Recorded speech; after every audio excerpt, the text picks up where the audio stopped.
through time. We're on a ship that flies and flies and flies and flies.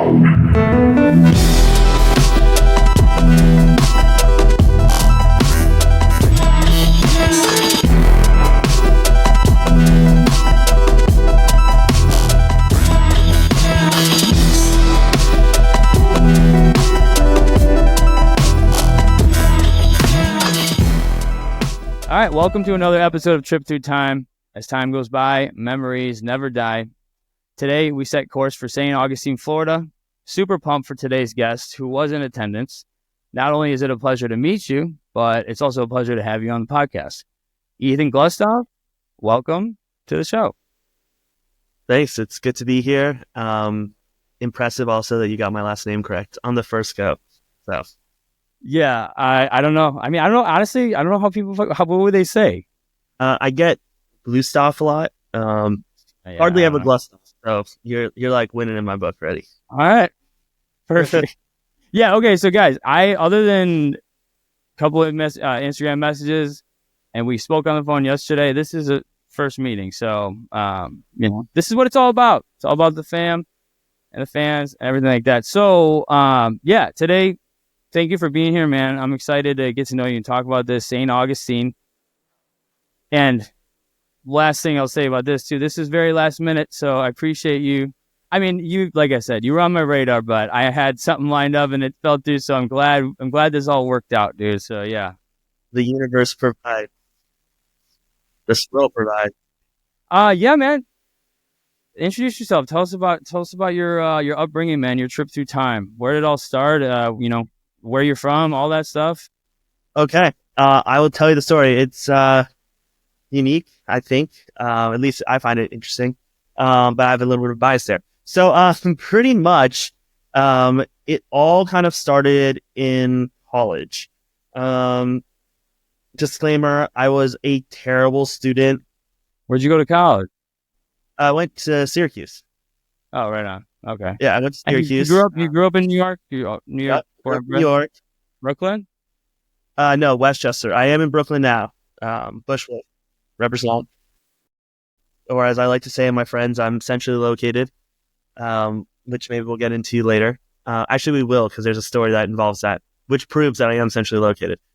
Pretty much it started off with me in college. I had like these friends on my freshman year floor that were like pretty into electronic dance music. I used to like smoke with them all the time, and they got me really hype on this. And I was honestly really depressed. My freshman year, I had failed out, although before I even knew I had failed out, I knew I was like going to, because I pretty much got all D's and F's. And my buddy, Eli Gebler, calls me up like maybe a week before Camp Bisco X, the 10th anniversary of Camp Bisco, which was, I think, the summer of 2011. And he's like, yo, I'm stopping by New York. I'm picking you up. We're going to Camp Bisco. And I had been pretty much just like sleeping in my bed, like not getting out, like typical classic depressive signs. And so I kind of went to my dad and I was like, hey, I'm trying to go to this like music festival, but I like painted it in a way that it was like this arts thing, because my dad had been telling me he wants me to go explore and get into more music. But he obviously did not mean like drug culture, electronic music. So I pretty much convinced my dad to buy my ticket. So he paid for my ticket. My friend Gebler comes, picks me up. We have absolutely nothing. Like, I didn't have a tent. I had nothing. I showed up, literally slept on the floor. Like, you 19 nothing. Years old, like freshman? 18. I think I was 18. I was 18. And I knew who Pretty Lights was, but I had never seen them yet. And we get there. I start meeting some people in line. I become friends with them. And I'll probably mentioning like different friends and the importance of friends in my life as a support system and why I feel so strongly about Pretty Lights and PLF in general. But essentially, I met these friends. I met this group of girls, and I knew that they were going to Pretty Lights. And as any guy does, I was like, okay, well, I'm going to go to Pretty Lights too. You know, I had to link up with them. So Pretty Lights is playing the late night at the Groove Shark tent. I think it was a Groove Shark tent. At the same time, also Ghostland Observatory was playing the other one. get into the tent. It's wild. Lights are, going nuts. And I was like, okay, this shit is amazing. So that was my first time seeing Pretty Lights. But like maybe the day before, earlier that day, I'd gotten an email saying that my appeal to not be kicked out of school got rejected. So I had just gotten terrible news. I was already depressed. I think that morning might have been like the first time that I tried experimenting with certain substances at the time. And obviously I was young. And I just remember it being a very pivotal moment because that festival and starting to just like meet random people really helped kind of break me out of my shell. Because at that point in time, I was pretty depressed. I had friends, but like, I don't know, I kind of was like losing touch. So to me, Pretty Lights as a whole and the music scene as a whole holds a very special place in my heart. And I always say to people that going to a Pretty Lights show is like a free therapy session. So that's my first foray into Pretty Lights. And then soon afterwards, I was then living at home for the next semester because I got kicked out of school. And Pretty Lights was playing in Vermont at the Higher Ground. Yeah, Higher Ground. So that was the first Pretty Lights show I had driven out for. It was actually the night before Yom Kippur. And I remember I stayed up all night and I got a call from my mom in the morning, like, hey, like you need to be home in a couple hours. It's like a 5-hour drive. And to this day, I like thank whatever higher power God for like helping me. Cause I literally was sleeping. I just locked my arms to the steering wheel on the straightaway and just like that, just for like probably an hour. Nothing worse than like falling asleep while driving. It's the worst. Yeah. But yeah, I got the itch. That was my intro to Pretty Lights. That was like your first. No, like you saw the festival or the no. The festival was my first electronic. Okay. And dance. then Pretty Lights in Vermont was your first PL show. Yes. Vermont was the first like dedicated PL experience.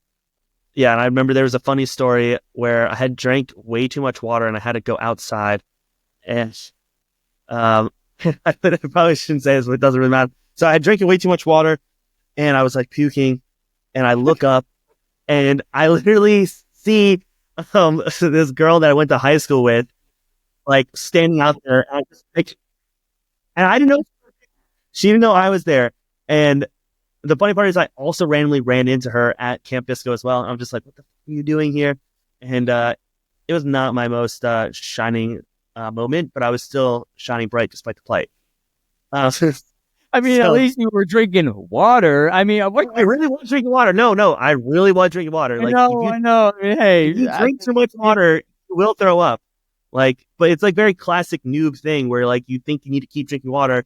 And then if you're like anxious, you just wait. Oh, that's like, funny. Water's what I need. It's like, yeah, you need water, but a certain amount. Okay, so that's like my first one. I pretty much get hooked. I ended up going back to Q's, despite what my parents wanted. They really wanted me to go anywhere else, but I'm a very like motivated person, and when I commit to something, I'm doing it no matter what. So I get back to Q's.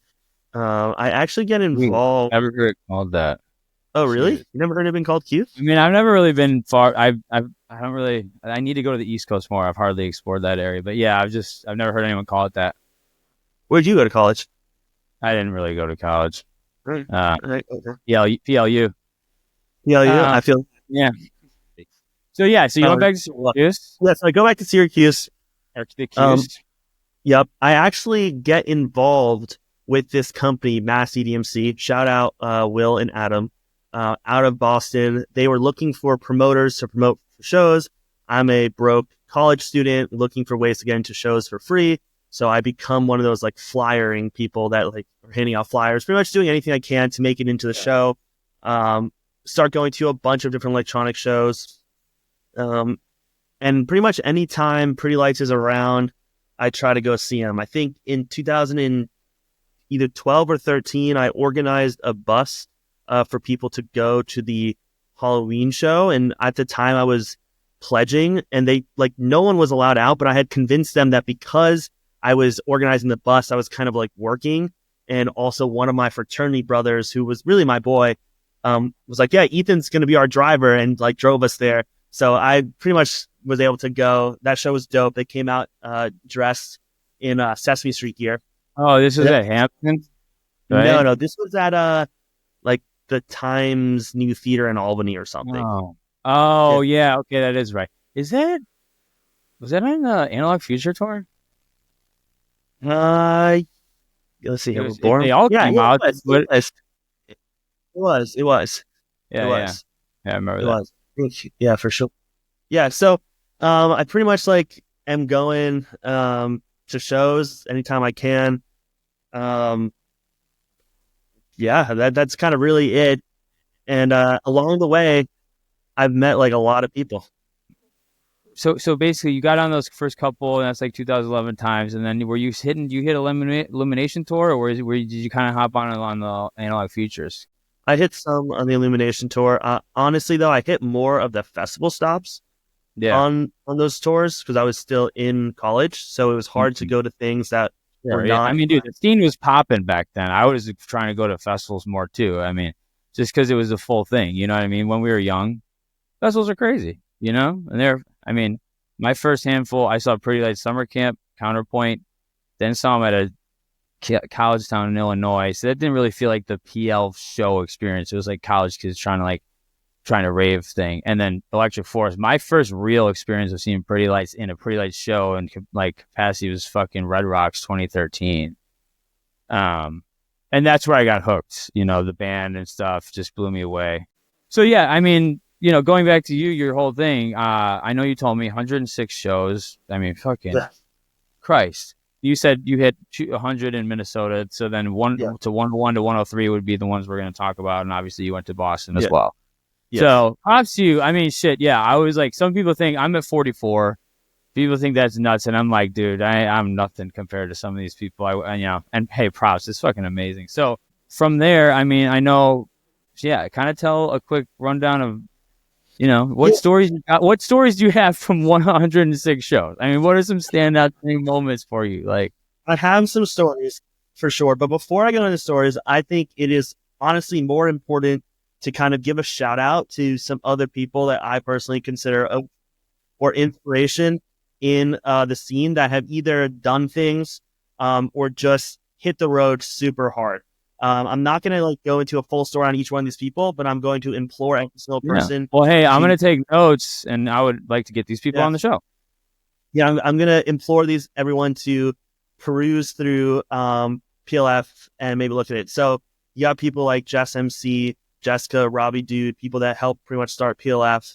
You got people, and I know these names, obviously. Obviously from Facebook. I don't know them personally, but obviously the names are familiar. I mean, hey, let's be real. Y'all are fucking famous.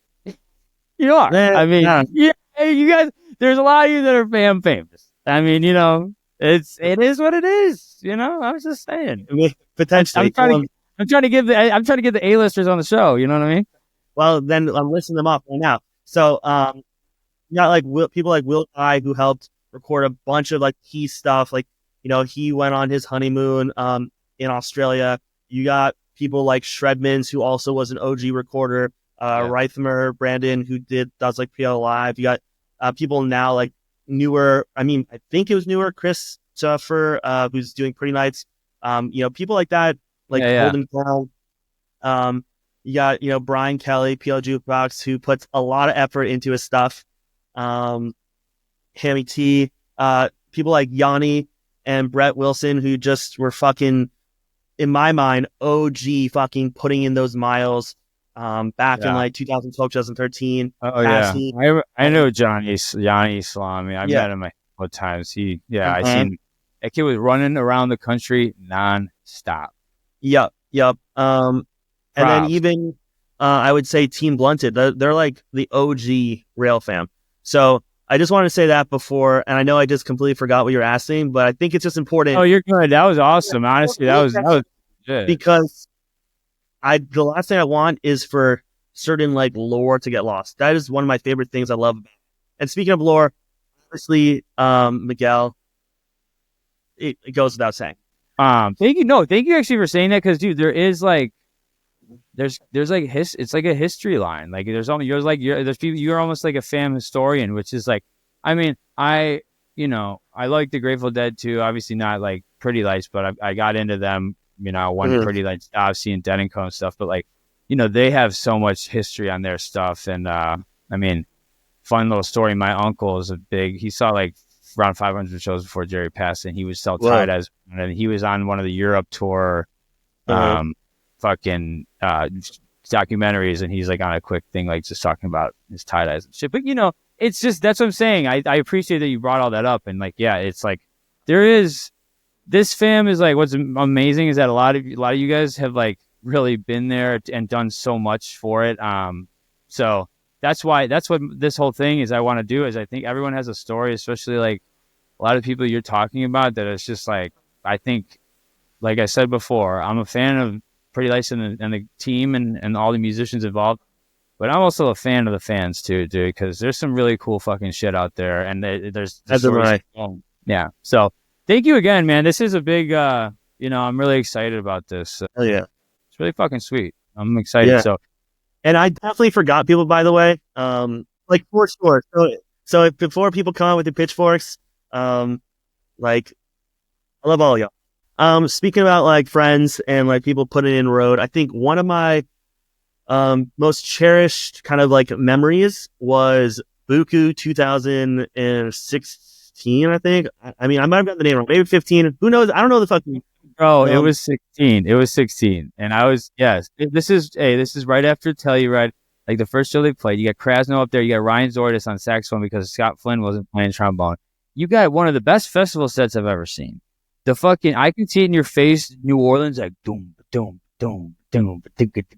They played some really sick shit at that show. I run it back a lot, but I'll let you get to what you're saying. But what I was going to bring up had to do with this weekend. So Okay, perfect. Yeah. So for me, that show was really special, mainly because what preceded it was I was at Bass Lights, and that was the first time I met my homie Ezra. I had become closer with my other like best friend Tyler. I had become really close with my best friend Reeve, and that night we were like chilling in the hotel room, and at a certain point, we're playing Fugees, Actually Ready or Not, which gets sampled in St. Augustine. So just to like take it back to bring it forward.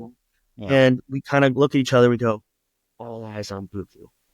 And so Buku's rolling around. I had just finished some like class in school. Tyler convinces me to bring like two people I had no idea. And I was like, you know what? For the fam, like I'll do it. I don't know these people, but we got to get as many people as possible to Buku. So we packed a car. It was like a 24-hour drive. Funny story. My friend Reeve asked me to bring his backpack with him. I go, yeah, sure. So he gives me the backpack. I throw it in the car. We drive 24 hours. I get there. Reeve flies in, like the only smart person. Gets there. After all four of us had driven in, we're tired. I hand him the bag. I didn't ever look in the bag. And I was like, okay, what's in the fucking bag? And he literally handed me a case of beers. I drove down a case of beers for this man. So as soon as he would land, he would have beers. And that's kind of like... Warm beer? Warm beer does not stop my boy, okay? Oh my God. Hey, I mean, yeah. I like pretty. Yeah. But either way, that so Buku, so one, it was like, okay, we get one of the best festival sets, in my opinion, ever. And then afterwards we hear like rumors about the secret set. We sprint over to the secret set, probably one of the first couple people there. But what was really special about it was afterwards, all the homies, I remember specifically, and it was like Yanni and a couple other people are leading all of us walking through the street as we go to the Joy Theater. And so that was really the special part for me, was like, yes, it was the going to secret set and the excitement, but it was the feeling of community. Yeah. And that part was just great. And also on the record, I'm going to say I enjoyed the Joy Theater show. I know there are a lot of haters out there. Come at me in my DMs. I will defend it all day long. Well, can you? Yeah, I mean, technically, okay. Here's the thing. I mean, I hate to. I'm sorry, but yeah, I didn't understand what was going on. I don't even count that in my shows. I would be at 45 if I were to put that in there. I can't even count that as a Pretty Light show. I'm sorry. I don't know. What? Well, I guess I wish I had. I don't know. At the time, it wasn't really like it wasn't. He wasn't playing Pretty Light's music. I don't know. It was really odd to me. Yeah, we're gonna quickly go into this. So first off, I mean, I would love to be like. I bought VIP tickets to an after party at with the Preservation Hall Jazz Band. I thought I was gonna get blared in the face by horns and be like, New Orleans style music. I don't know. I just kind of I didn't listed as analogy, like analogy. analogy, whatever. I just thought it was like, analog, because it was like a name analog future with, because I thought maybe Scott Flynn's out, different, contracts with names, like kind of how Dead and Company changes at the Every Dead because people leave. And I thought, because Preservation Hall Jazz Band, maybe it's like something with, that. I don't know. I mean, yeah. I mean, I was maybe naive. I don't know. I mean, but at the same time, yeah. Okay, so Yes. So anyway, the reason I liked it, I think set and setting. So like for me, I had gotten really lucky and scored like VIP on the balcony. We had like the first row, so we literally were like kicking our feet. I was in VIP too. I was in VIP. Exactly. So if you had a seat and you were kicking your feet up, you literally got to chill out and just watch the experiment. And I love that. That was great. And that's kind of also why I really loved seeing what happened in St. Augustine. Like he was just having fun in the Ping Pong Club. So they were just having fun. And I like to see that. I like to see the behind the scenes, Yeah. I mean, wouldn't you? Like, if you got offered look in the recording room with D and see him just like things, would you be down? Of course, but that's more so like I mean, look, it's just if it was kind of more known like that, hey, we're gonna go to the studio and just watch. Sure, awesome, love that. If I could watch Michael Jordan in his prime be taking jump shots in the gym with no one else in there, fuck yeah, awesome. But like, did you make it to the secret? Yeah, and I have something to say about that. Okay, yeah. Okay. I know. Yo, do you remember a kid going up there and like pushing buttons and talking and like getting physical with Mux Mool?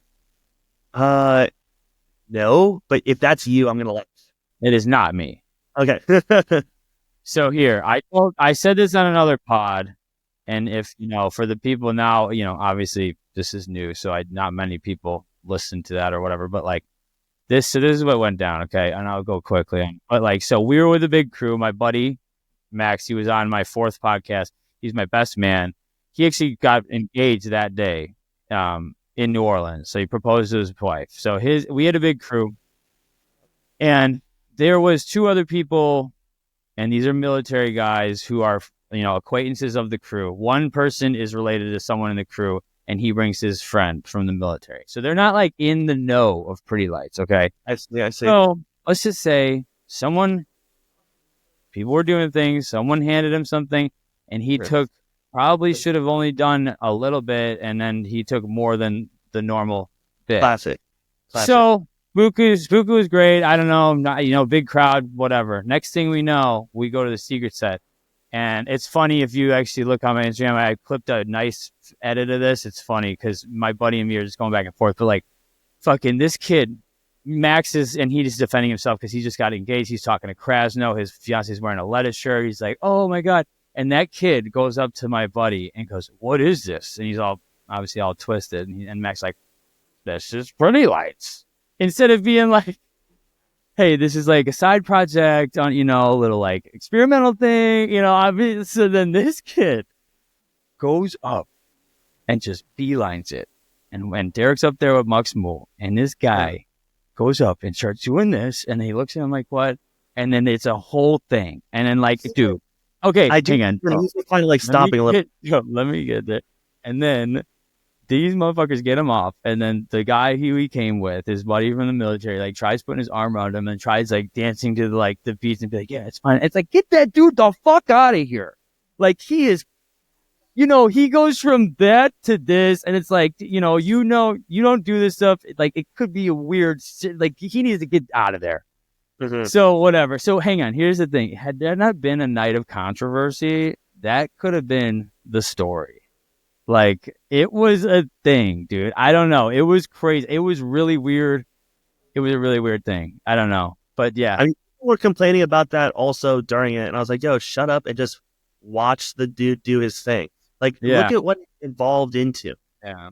No, I mean, hey, believe me, let me say this. I say this anytime if I have any opinion on it, I'm not Pretty Lights, and who am I to say? I'm just we're talking stuff, and I enjoy it thoroughly. Like, I love, mad respect to the dude because he's fucking a mastermind. But like at the end of the day, I'm not like I'm not him, and he can do whatever the fuck he wants because he is that. But what I love about him is not only is his production and music is just groundbreaking and like new. He like started. He's like a pioneer, but he takes risks and like really tries to go outside and like I just got mad respect for all the things that he's in because a lot of times he just didn't give a fuck and saw at the end of the road. Like he just has not ever given one shred of fucking sight of him being like inconfident in what he's doing and he knows the vision. So and that's only something I could hope and dream to be like in my life. Just see it all, know that be confident in yourself and not give a fuck about what the noise is outside. So yeah, I mean, again, props, and I'm just super happy to enjoy all this stuff. I mean, look, I agree with you. I think critiquing is important. I think having a perspective, like you can't just like suck someone's dick all the time. You just can't do that. Like people in the band at a certain point, like we were chilling, and I was like, "Yo, Electric Forest this past year," I was like, "Wasn't it?" I was like, "Wasn't bad." It just was like, you guys, that was an opportunity to grab a lot of new fans, and should have been more like Bonnaroo. And then I think they got that message and they came out fucking swinging at ACL. And I think if they would have done what they did at ACL at E-Forest, I mean, but also again, I don't see the vision. Like, who am I? Say that. Like let's just say this. Obviously, I can only assume you like food. Like you like all types of food. You probably it's just by looking at you don't look like a picky eater to me, right? I'm actually pretty picky. Oh, you are. All right. I don't know. I guess I'm stereotyping New Yorkers. We fucking eat everything. So like I just say, look at you. Obviously like food. So like if we go out to eat together, I may like this more than that. We're all enjoying the experience. But I think I'd rather have the prime rib rather than the chicken cutlets. So yeah, it's just like yeah. Was that my preference? No, but I'll definitely come back again and get that. Yeah. That's kind of the whole thing. So yeah. No, I agree. I mean, I think it's all super fun, but kind of. Yeah, so that's one story was Buku. Yeah, my thing was on par with your thing. So that they yes, and I'm glad. See, that's the greatest thing. We were both at that small like secret set, and like maybe we met that night. I don't know, because I remember actually meeting someone who told me he just proposed. That's my buddy. Is he bigger, heavier set guy? I do actually remember. Yeah, it's probably my buddy Max. Oh my god, yeah, that's my best man. Oh man, tons of good times with that guy. Okay, real quick, I want to say because again, I looked at your Instagram. I just noticed that, and then Ocean Beach, California. You come out. You know people in OB? Yes, I do. One of my good homies lives out in OB, and I had gone to visit him, and the spot's dope. They got some good food out there, some good burritos. San Diego has great food. Yes, I'm telling you. I love Mexican food. I love seafood, and I love Asian food. And they got a fuck ton of all of those because yeah. But what I like to say, no one's better than no one's better than what? Than New York. I've never been, so when I go, you got to be my guide. All right, I got you. I'll take you to a bunch of spots. That's like my omakase. Like, yeah, I love omakase. Like. And what's great about New York is that you can go to like there's so much competition is that you could find omakases that would normally cost like $300 somewhere else that'll cost like $80 in New York. And each piece is like flown in from Japan. It's yeah. See, that's what you need when you go to cities. You don't need the fucking blog sites. You need someone like yourself that knows how to get these little secrets. Yeah, and people in PLF will post that. Like I remember last tour, I think. Char would like organize someone for each stop to pretty much like put together a slight little list of like things that you should hit. And usually I try to do that, but honestly, sometimes we just are up so late and just like, no. And like my thing for tour is normally I'm ordering a bunch of pho. Like if you're ever with me at the afters, I'm probably like during the last 2 songs already ordering my pho. So I can have it because I know I was like yapping or yelling and I'm trying to like restore. Smart. Yeah. You've obviously traveled around. I mean, Other than Yes. New York, what are the good food cities? I mean, I lived in San Francisco for like maybe 4 or 5 years. They have amazing food out there. Kind of bummed that I moved there literally the year after PL did his like West Coast run. I was like, Oh really? yeah. Like, yeah, So you that, came and from I like was actually in grad school then. So beginning of this, I said I literally got kicked out of Syracuse. I then ended up staying, going to grad school, and then getting a job, which brought me out to San Francisco. And that is to say, comebacks do happen. I love San Francisco. Did you go to Warfield? Of course. Did you go to every show these last 2 years? No. So unfortunately, I missed I missed 3 shows last year. 2 Philadelphia shows, night 2, night 3, because it was during a Jewish holiday, and then I also missed the festival Fill Through, also because of Jewish holiday. Equinox. Yes. Oh, okay. And then so you so 3 shows on that. So you went to Swanee. yes, Oh, yeah, Hula made it sick. yes. That's my favorite festival I've ever been to. I think It's adult euphoric. I think Hula might have been the first time I asked for Freebird in person. I think. Oh, you did? Well, It's a long time ago. I mean, it's a Florida song, right? Yeah, but it wasn't even about that though. What Freebird is about is, to me at least, it's about my homies. So before last year tour. Okay, well, hang on. You tell this, but let's wait till the set to get to the rest of it. Right, But well, no. Okay. Then let's keep going. We'll bring it back. All right, perfect. So, all right. Well, I guess I had those 3 things I want to say. Do you have anything off the top before we get into it? Yeah, I'll say quick top 5 shows because I know that's something you wanted me to bring up. Yeah. Yes, yeah. I got you on that. This I really struggled with a lot. And it changed ever since the comeback of the tour. Some of them for different biased reasons, but I will explain. Number 1, I'm starting with number 1 is going to be Chicago Night 2, 2023. Dude, it hurts me that I wasn't there. It was I was on my couch and I'm like, that was one of the best shows of Paradise I've ever seen. Yes, that really was.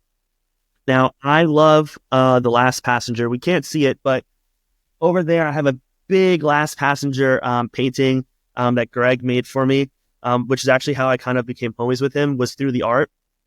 And before the show starts, night 2, he texted me. He was like, yo, tonight you're in for a surprise. And I was like, what's going down tonight?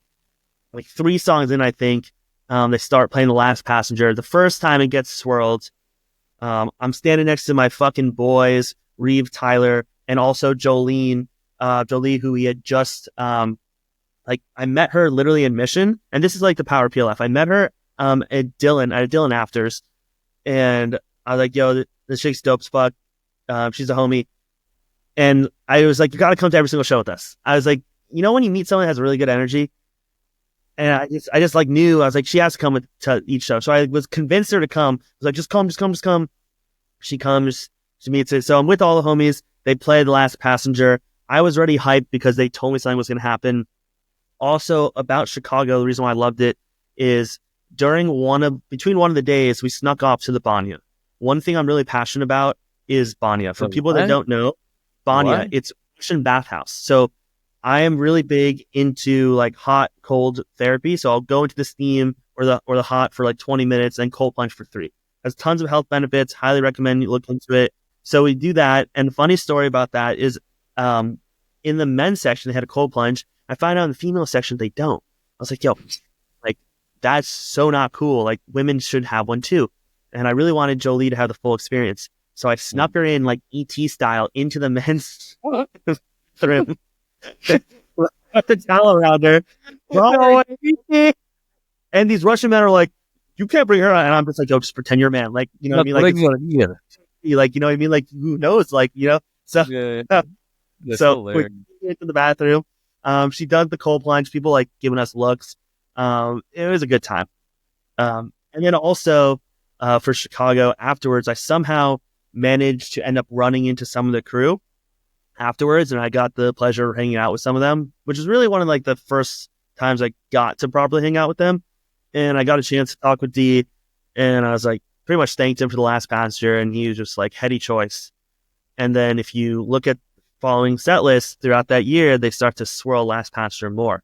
And before Chicago Night 2, before the comeback, my number one show was Red Rocks 2018, because that was the first time I ever heard Passenger live. Oh, wow. Damn. Yeah, I didn't even go. That's the one summer I didn't travel from when I started. Yeah. So surprisingly, to out myself, and people are going to probably be like, he's a phony. That was really the first time actually I ever went to Red Rocks. 2018. No way. Wow. Which is crazy, because I had driven out to Colorado multiple times beforehand. Just, yeah. So you never went to like Snowball? You never went to like fucking the Fillmore or like anything like that in Denver? Nope. You never went to any period like Denver shows? So you were just East Coast guy, big on the East Coast guy, big. No, I'm saying for like traveling. I mean, I've seen you a bunch like in NOLA. I drove out. I think it was like 20 hours to Base Lights, Florida as well.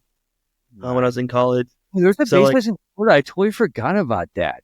Where was that? The sound quality was so good. It was at the Klipsch Amphitheater, which is where they hold Ultra. It was blast. That was in Miami. The Analog Future Man. What's up? It was in Miami. It's in Miami. Pretty Lights in Miami. Totally forgot. Gee. Dude, yeah. See, it's fun to reel it back. Yeah, it's fun. Because guess what? This is a trip to time. Yeah, no, that's fucking amazing. Keep going, though. So that's one. 2 is St. Augustine Night 2. Wow. 2 is St. Augustine Night 2. Obviously, a little bit of bias there. We'll probably get into it, but I have 2 words for you.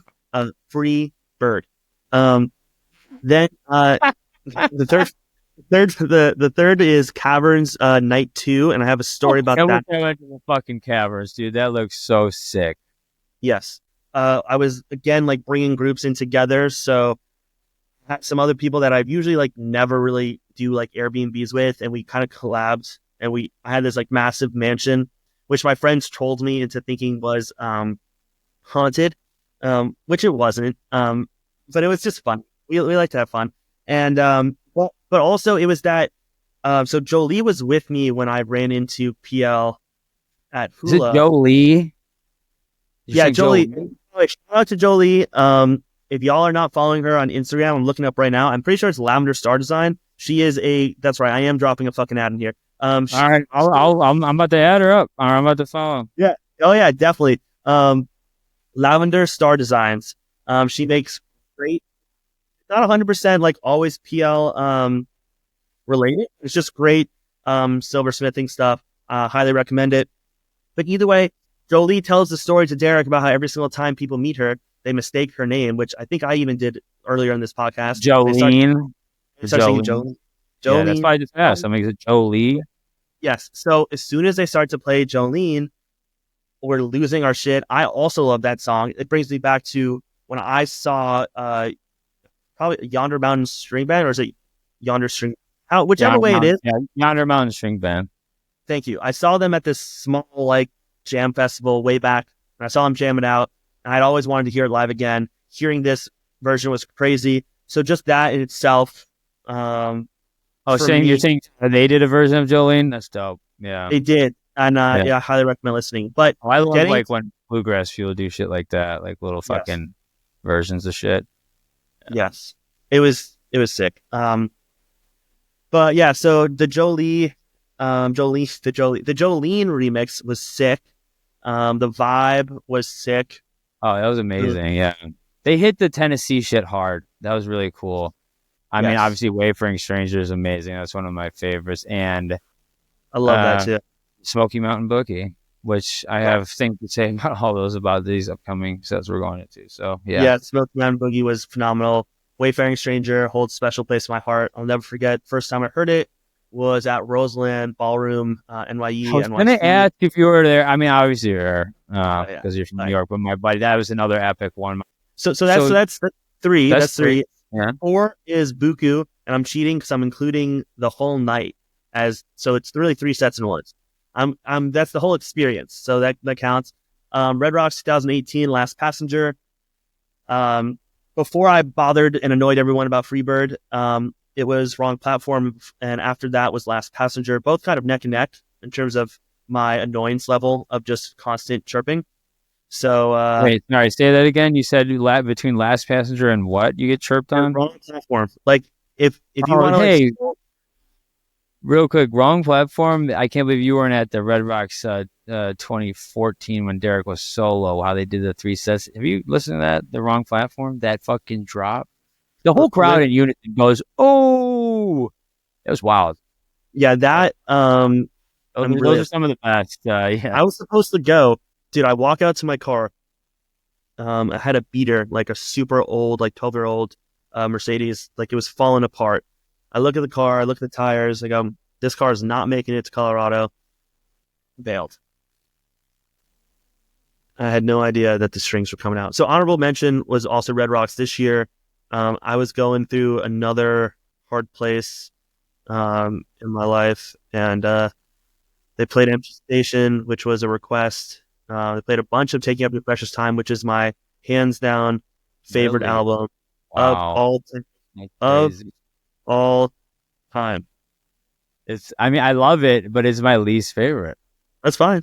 No, I mean, that's okay. I mean, yeah, I obviously love all the music, but I just, for me, Color Map is the fucking the epitome of it all, dude. So I was one of those most original PL sound, dude, and just So talk about being like a critic. I was one of those dudes that. Sorry, I'm not trying to be a critic. I'm not a critic. No. I'm about to tell you that when Color Map drops, I was one of those people that was like low key hating and was like, I miss the old style. So you didn't like the band?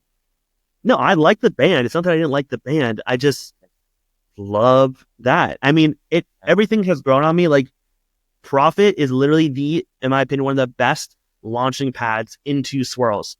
Like the Color Map is great. I appreciate it. Fun fact about Color Map: everyone I think knows that Eric Krasno laid down most of the guitar. There's another that also laid down the guitar. That's Phil Salvage. Phil, as everyone saw, is a phenomenal guitarist. Yeah. So I was pretty hyped. One more awesome story that we should probably talk about. It was New York last year. New York, I like going into it. Literally, I was calling it with Brooklyn Mirage, which is up the street from me pretty much. And I have this constant running joke with my friends that I'm centrally located. And actually, the street above me is Central Ave. Do you just mean that you're in Central Brooklyn, like you're literally in the heart of it? Not even in Central Brooklyn. That's the thing. It's just a troll. Like we're just fucking around. Like all my friends live in Williamsburg, which is way more convenient to get to and from the city. But right by the bridge, right? Is that right? Yeah. I'm a map nerd, so I like to look at shit. Yeah, thank you. Yeah, so no, I live in Bushwick. I'm constantly saying I'm centrally located, but really I'm just centrally located to all like the actors in the warehouses, which did come in handy. But either way, so it's like, okay, this is our Super Bowl. We had a ton of friends coming in, and pretty much I was like, okay, I'm going to go ahead and throw in afters because I was didn't like the idea of potentially all these homies after the show separating. Like I wanted everyone to be together. And so I worked together with my friend Marley, who, she invited me to one of her afters, and Dylan, I was like, this is a vibe. We can do this together. We're trying to combine groups. Then I had like my friend Denny, who had a bunch of people coming in from Philly. And really it was all about just like more friends, more fun, and kind of creating a container for people to continue to swirl and hang out.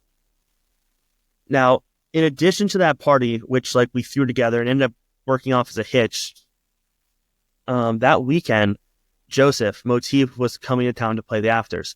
His hotel got canceled because there were a bunch of immigrants, and I ended up housing the immigrants in the hotel.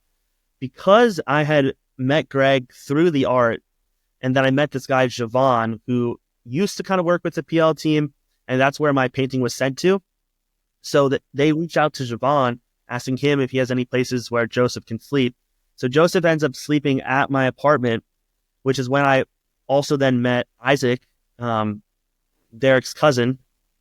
and then also his manager, Araya. And pretty much I like tell him, hey, like I'm going to throw this party. You know, you guys should come. I know it's Araya's birthday. She's like, okay, now it's a birthday party. And after Brooklyn night one, well, because night one got pushed because there was a torrential downpour. After night one, I I forgot about that. Yes. Holy fuck.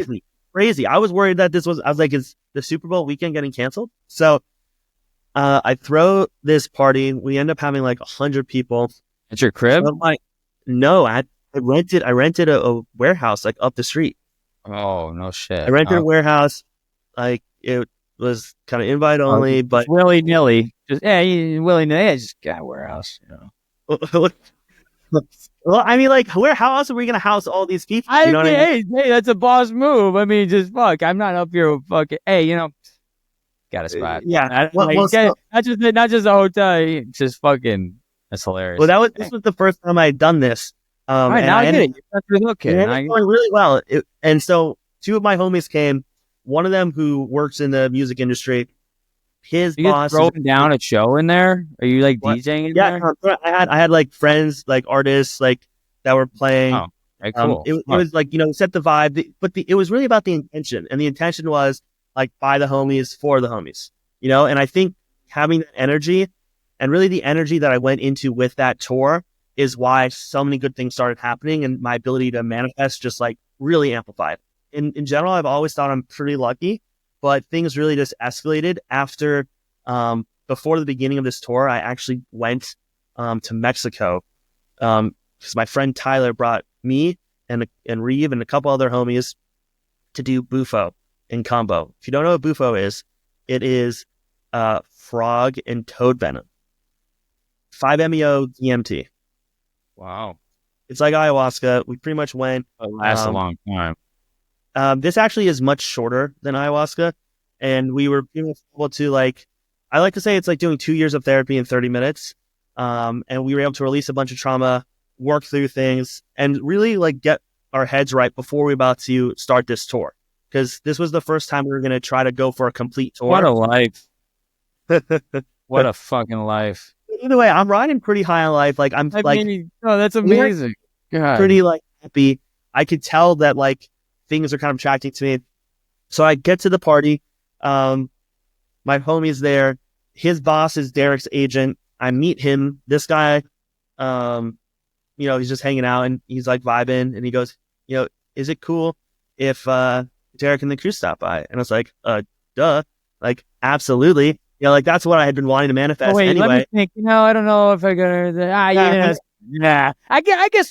Hey guys, is it all right? Yeah, I think everything's cool. Yeah. No shit. Bring him through. Yeah. So the crew kind of walks in, and that was the first time I met Derek, and got to just like chop it up and kind of talk a little bit about like really health and wellness stuff, honestly. And I kind of just probably like poured my heart out a lot about the Bufo and how helpful it was for me through moving through things. I'd gone through like a pretty rough breakup, and that kind of also leads into the Freebird thing. I have been blessed to be surrounded with such good homies that have taken care of me and listened to me, supported me, backed me up in my times of need. Yeah. And that is kind of like the whole thing about like the PLF and just the electronic dance scene in general. And that is why I feel so strongly about it. But either way, through that party, they came, I met them. I didn't think much of it. But yeah, then afterwards, just like I kept somehow running into them. But yeah, so that was another crazy story for me, because obviously as a fan, you know, you throw a party, and earlier in the tour, Derek's talking about like the opposite of addiction is connection. And I'm literally building connection where I'm bringing in as much PLF as I can without like getting kicked out of the warehouse. So sorry to anyone that didn't get the invite. It wasn't being exclusive. Well, I mean, I guess by nature I was, but really I was just trying to follow fire code. So I mean, yeah, you had genuine, you know, intentions. Yeah. Yes. Well, just, you know, best believe, best get an invite next time after you've been on here. Well, that's also why when Pre-Lights came to Bethel, I threw something that I wanted to be like open and free. So anyone could come. Although then I found Oh, out you that threw another party in Bethel. yeah, I rented a bus. Oh my God, this guy. So Nah, I no, get so it. You're centrally located. I mean, fuck. You got warehouses. You got buses. Goddamn. What well, no, the this fuck? bus is You crazy. got? Jesus Christ. You got a fucking yacht ready? Come on, shit. Maybe but so no, I rented this bus that Fred again played on in Times Square. It was pretty sick, and it was just like for the by the homies for the love, just like throw it back to the community because everyone been so nice, Yeah. and Right on. yeah, That's amazing. What? That's crazy. Fred again. uh, Wild. he was not there. He was not I there. know. I but- get it. I'm just saying that I know that the fact that you got a bus. You didn't just get a bus. I mean, I was already amazed. You just got a bus. I mean, obviously. the bus like opened up so the back, and then like another homie of Yeah, mine I'm not picturing a yellow school bus here. I'm picturing something nice. You know. Well, it was a yellow school bus, but it was like Jesus. it was it was modded where like they cut the top off so the top would like come out like this. So imagine if the top just folds back, so you have like a backdrop with like a bunch of lights, and then you have like a deck and like you could kind of see out. So the bus just becomes like a burner art car almost. I just keep getting amazed. Yeah, that's amazing. Wow. Okay. Well, Jesus yeah. Christ. I mean, if you put good stuff out, good stuff comes back. But the reason why I brought I'm up just waiting for you to like arrive at a festival at, like in a hang glider or something. Yeah, I just got the same glider. lucky things do happen. That was, I don't know, at least what I imagine every fan's dream. It was definitely mine to have, the PL crew crash my party because they heard such good things. And everyone was respectful, and that was great. Yeah, I mean, yeah, when is my alarm clock going to go off type shit? Yes. Yes. Literally. So there was one thing that I was not I woke happy up the about. next day and like, oh, that was real. Like, I don't have to Yes. go to work right now. Yes. Wow. So we Alvin cuts in there and he's like, "You don't have any Which, champagne?" by the way, he's got to be the coolest, right? What? He's got to be the coolest. Alvin? I mean, they're all fucking cool. I mean, Alvin, they're all fucking dope as fuck. They all got their own thing. Every time I've ever like happened to stumble across the crew, they've all been super cool. Even after I bothered Freebird a bajillion times. So so this tour, did you hit Yes. So because I missed those 3 stops last tour, it really irks me. Like, and I was like, I just want to do a perfect tour. I was like, I've never done a perfect tour in my life.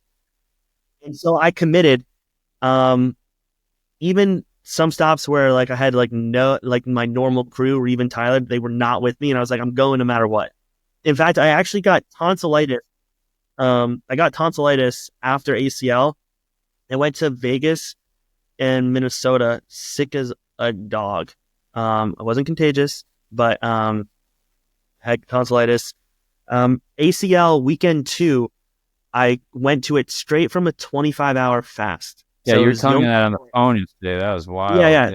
I was like, when I realized that it was on Yom Kippur again, I called my mom up and was like, you know what? Last year I missed it.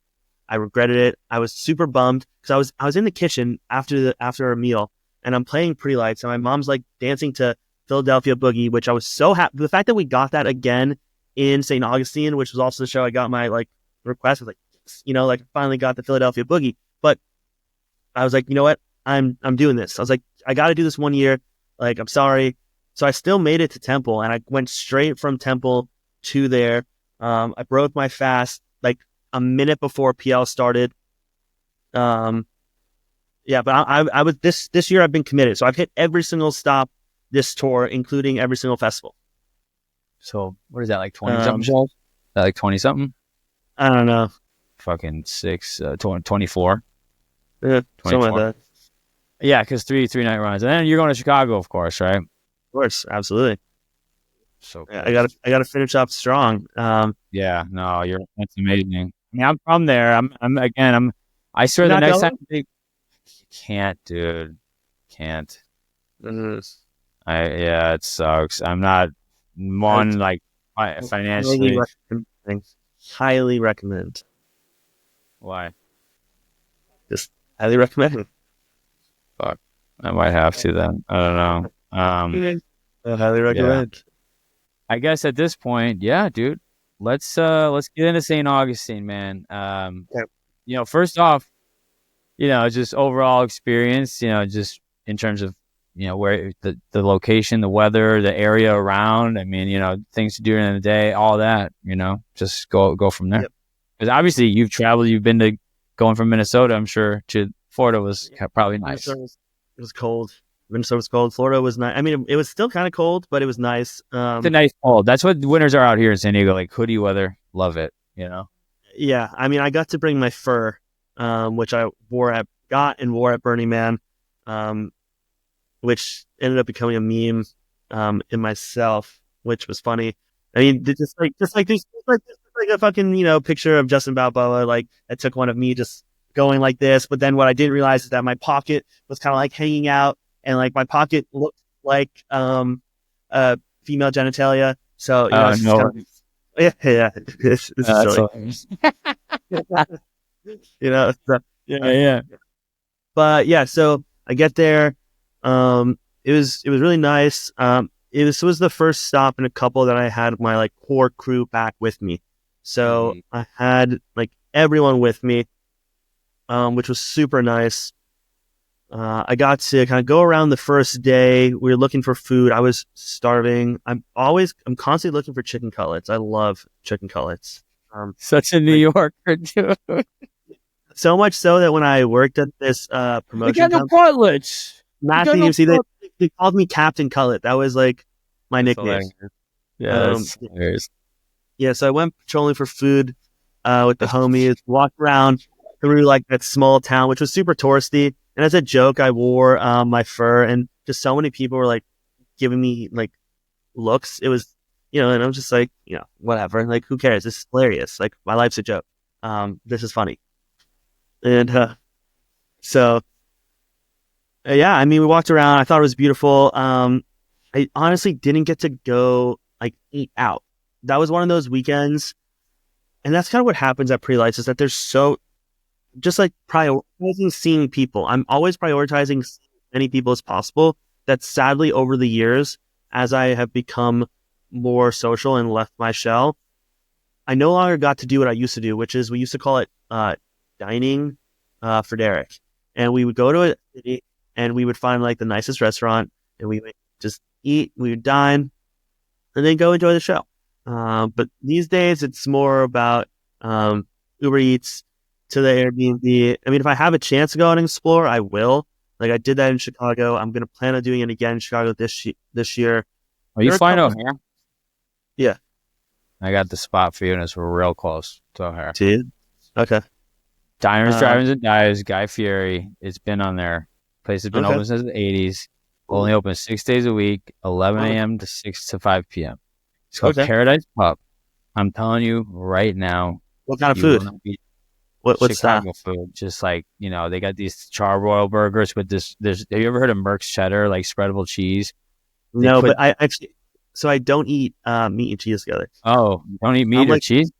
I do eat cheese. My parents literally dairy, but this might not be the best place for you. That's the struggle. That's why I said I am kind of like picky about food. Oh, okay. Well, not fair. At least you have restrictions religiously. I mean, that's fine. It's I don't like when people are like, man, I've never tried it. I don't like it. It's just like, I used to be picky too, but I eat everything now. It's just all in your head. But like, yeah, I don't like I got a buddy who goes like, no lettuce. I'm like, what's wrong with you? Yeah, that's weird. Grow up. Okay. But or like onions and peppers are just so good. For anyone not to like onions and peppers, like, I love onions. But, okay, I'll think of some spots for you. Yeah, if you have some spots, send me. I'm looking for some good ethnic food. I'm always down for like the best sushi in town. If you can point me in that direction, hopefully it won't break the bank. But I mean, I grew up in the suburbs, but where exactly? At Mount Prospect it's not far from Des Plaines, which is the Paradise Pub place in Des Plaines is right by O'Hare is like on the edge of the city, but then there's Rosemont, Des Plaines, Mount Prospect. I went to high school in Arlington Heights, which is like a big, but yeah, straight north, same Cook County. So, outside the city a little bit, just northwest, but, not far. My dad's side of the family is from Skokie. But yeah, so I get to St. Augustine, start linking up homies, which is great. Kind of did like a stroll around town, saw some of the touristy stuff. Had a decent empanada, although honestly I should have put more effort into finding the empanada. But I got some good pho, some good banh mi's. I kind of rate these cities by how good their pho is. How good the pho is at this point, because I get pho literally at every single spot. Yeah. So I get the pho, and then I also get the banh mi. So I get the soup. Oh yeah, got you. But you get a veggie banh mi, you get a tofu one or something like that. No, I get it with meat. I'm saying I just don't mix meat and dairy together. Oh, yes. Okay. Well, okay. Back to my place. You could totally go there. I mean, get Italian beef. See, sounds great. The thing. Everyone goes to Chicago. You all go for the deep dish pizza. Honestly, like deep dish is okay. There's only one place I go to, but it's separate. There's deep dish and there's pizza. And honestly, sure. I love East Coast. I like thinner. I think, I'm not a homer where I'm like, oh, shit's the best. I'll tell you right now, there's one place you go, Lou Malnati's, if you want deep dish. But in my opinion, I like, if I, gun to my head, I'm going to eat thinner pizza over that. But what Chicago really is their pizza is 95% of the pizza is tavern style. And it's like, it's not as thin as your guys's, but it's like, definitely thinner, like crunchier crust, and then they cut it in squares. That part's kind of stupid, but whatever. That's what they do.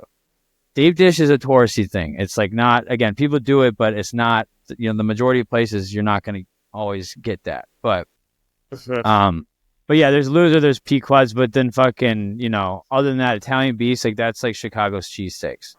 And you got to get that. And sometimes I get Italian beef on pizza too, but that's a whole other thing. But yeah. I'll hit you up with some shit now that I know what you can do. Please do. But yeah, like back to your point, I think sometimes with these PL shows, you gotta like, if you want to do something like that, you gotta do one real quick and just do it by yourself. Kind of be eating on the go rather than like making it a whole planned thing. It's hard, but it's important. Like, yeah, for sure. I'm a big believer in schedule. So I go to the gym every Sunday. Even when I'm on tour, I usually make it to the gym at least like 1 out of the 3 days. Ideally, we're booking Airbnbs that either have a gym or within walking distance. Like I remember last year, before Mission, like they're just it was Dylan. Dylan had one of the best gyms on tour. Nice. Dylan, the best one. But yeah, food is key. Sleep is important. Go Andrew Huberman. Right on. All right. Well, let's get into it, man. So, did you give VIP every show? No. Hell no. Really? No, dude, that is so expensive. I don't know how you guys get on the rail then if you're not VIP. So people think I'm like a rail fan. I don't get it. I'm not a rail fan. Wow. No diss to them. But I've been on the rail this tour twice. On my 100th show in Minnesota, on the second night of Florida, because I was tipped off that it was going to happen, and so So I made sure through some means that myself and my crew was able to get there. The people that are like constantly buying VIP and waiting in line for hours, I tip my hats off to y'all. That's nuts, but nuts in a good way. I could not do that. Where are you typically chilling, man? Usually I'm chilling like around the Shark Tank, or like kind of like front, like to the right, like 3 rows back. Usually kind of like chilling in that area. But really it like depends. I'll like hit up some homies and like kind of where they are. And I bounce around a lot. Yeah. So I'll have like my group, and then there's so many like subgroups. I'll just kind of like bounce. Yeah, that's dope. Yeah. Damn. But yeah, usually I'm not on rail. I was obviously on rail. It'd be silly if I wasn't. I mean, I didn't have to be, but I obviously wanted to be. I wanted to fling underwear on the stage. I messaged someone and asked if that was cool. And they were like, no, don't. And I was like, okay, fine. But I had texted Allie, Phil's wife, and I was like, you have to fling bra on stage. It's like, you have to. Like, I was like, we have to hit every single rock classic trope possible. Yeah. Like we have to.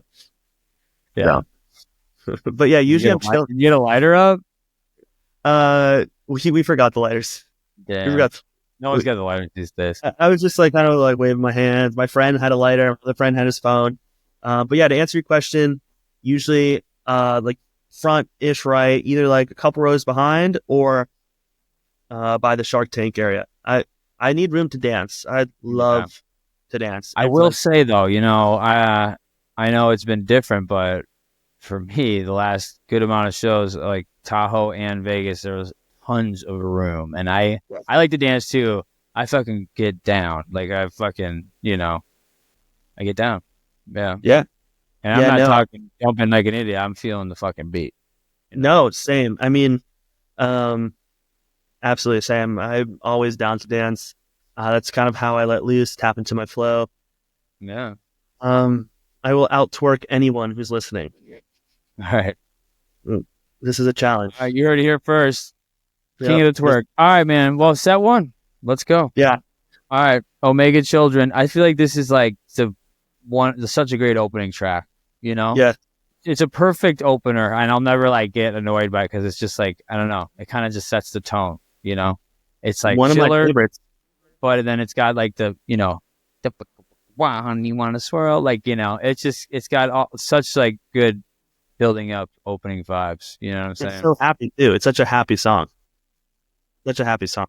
And then Color of My Soul. So this is one of my favorites at least from Color Map. Definitely, not one of my top favorite songs, but it's definitely up there.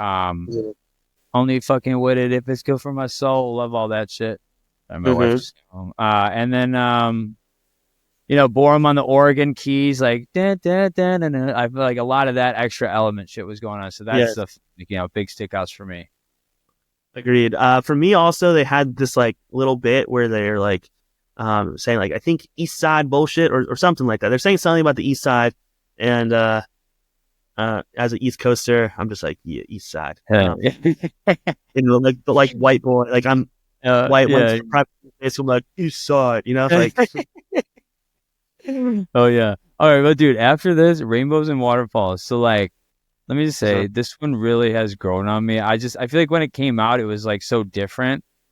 But now that PL's come back and like the way, the new era is, and like a lot of these, the sound that they've like kind of like developed into, that song like really fits more now. You know what I'm saying? You kind of feel what I'm like telling, like, or what I'm like getting at. Because even I like I don't know, but it's really grown on me, and I feel like this is the first time it's really been jammed or flipped. I don't know. They really kind of spent some time on it. To my like quick knowledge, I mean, it was sick. I mean, I think it was like 9 minutes or something. Fun fact about that song: they had to remove some of the samples from it to get it cleared. Really? Yeah, I think there's another version. I feel like there's been times when, like, I don't know, like how sometimes a song will get cut on a live stream or something like that. Mm-hmm. I feel like that may have happened with that song before, if I'm not wrong. But maybe, yeah. I wouldn't doubt it. Maybe he like played a original version of it versus like the studio, which is removing some samples. But gotcha. Yes. Yeah, and then after that, Old Corolla. Kind of. I love Corolla. I feel like Omega and Old Corolla are kind of like sister songs, I agree. And then Samzo, great fucking track, hands down, best off this album. And it was a little jammed out. I feel like Red Rocks was kind of short. We had some teases lately, and I feel like they kind of gave it a little extra treatment, which was nice. I fucking love that song. And they sampled the Fugees, which to me, like, they specifically sampled the song that reminds me of a moment in time. And that's kind of what's so beautiful about these pre-light shows is, Derek even says, like, take it back, bring it forward. But, these, like, moments, they encapsulate different emotions. So you're tripping through time, dude. Yeah. You're tripping through time. And, that was great. The Ready or Not, I mean, I do wish they would have played it out more. But it was still fire. It was still fire. No, But yeah. I mean, I would love a 20-minute Jamzo or something, but yeah. with more Fuji. The transition, I think, between Samso and Done Wrong was, I think, one of like the better transitions of that stop, maybe. Where it's just like, they kind of like play out like all flows down, and it was so seamless. I remember because I re-listened to the set, because usually I don't, and it was just so good. That into Done Wrong was it Evening? Yeah. Or is No, Evening Sun? I've done wrong here. So fun. I got the little tidbit facts things here. So Okay, hit me with it. second this tour, it's been played, Done Wrong, Tahoe and Augustine. And only the third time since the return. Brooklyn Mirage was the other one. So kind of, again, shout out Pretty Nights using his site as a tool to help prepare for some of these podcasts. So Evening Sun. I love that song. Every single time I think about Evening Sun, I think about the show in 2016 that I missed in Oregon, that I was like on tour then.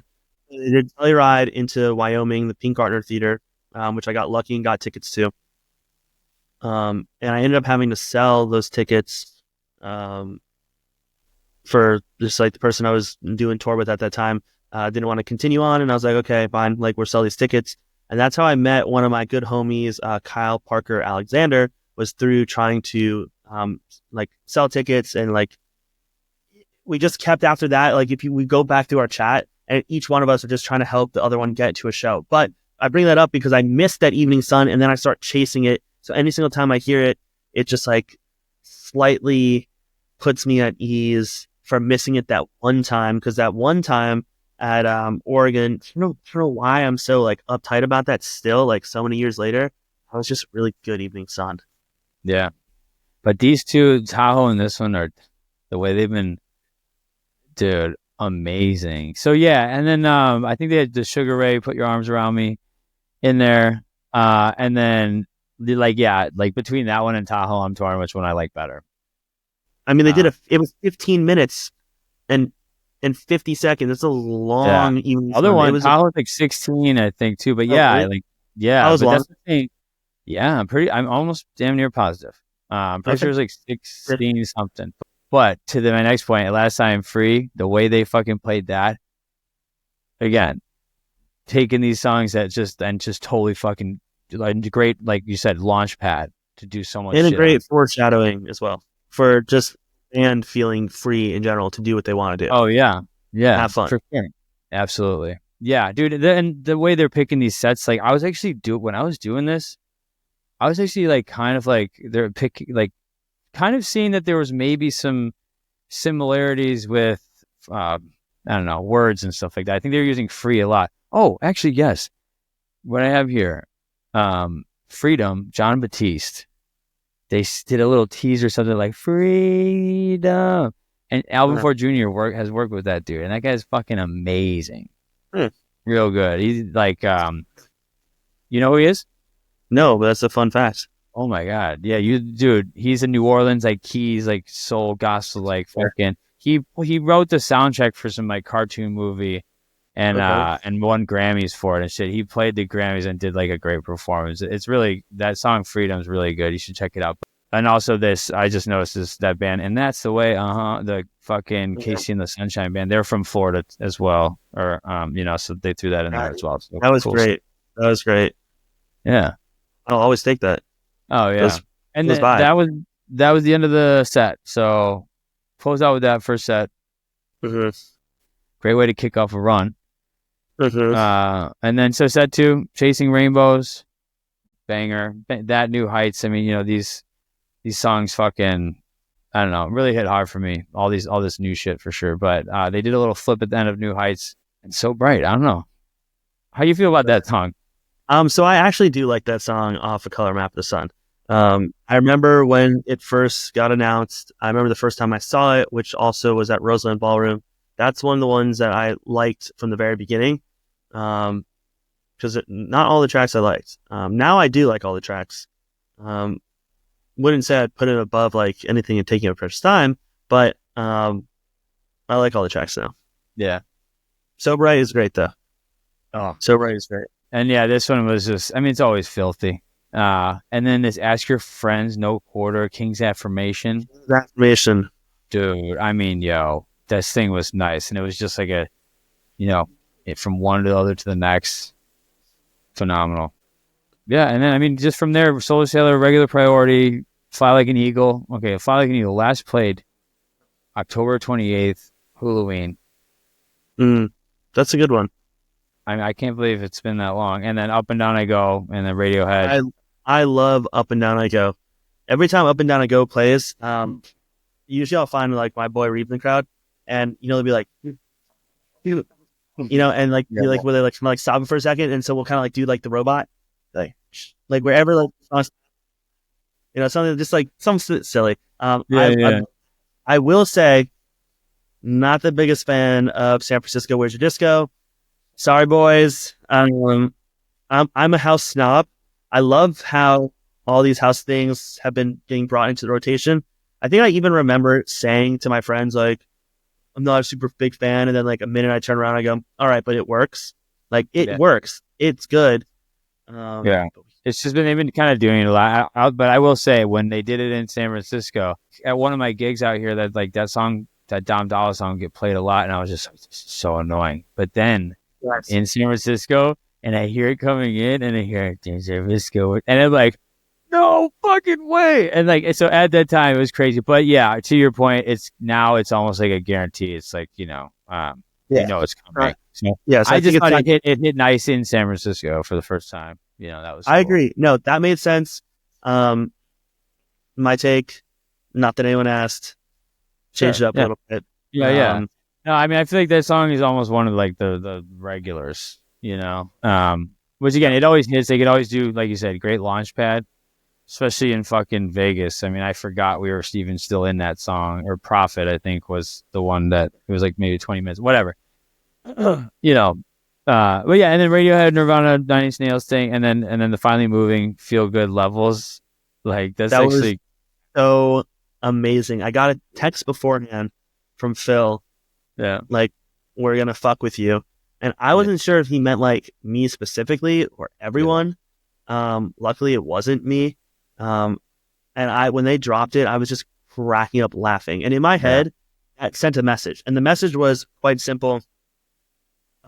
We can literally take any song and make it dope. And they trolled me and us before we could, like, I don't want to say troll them, but like asking for Freebird is literally one of the oldest tropes, troll songs, even though it's good. I like it. Like a heckling. It's like a heckler move. Yeah, it's a heckler move, even though I'm not really a heckler, but yeah, it's like just what people yell out at bands. Like, play Freebird.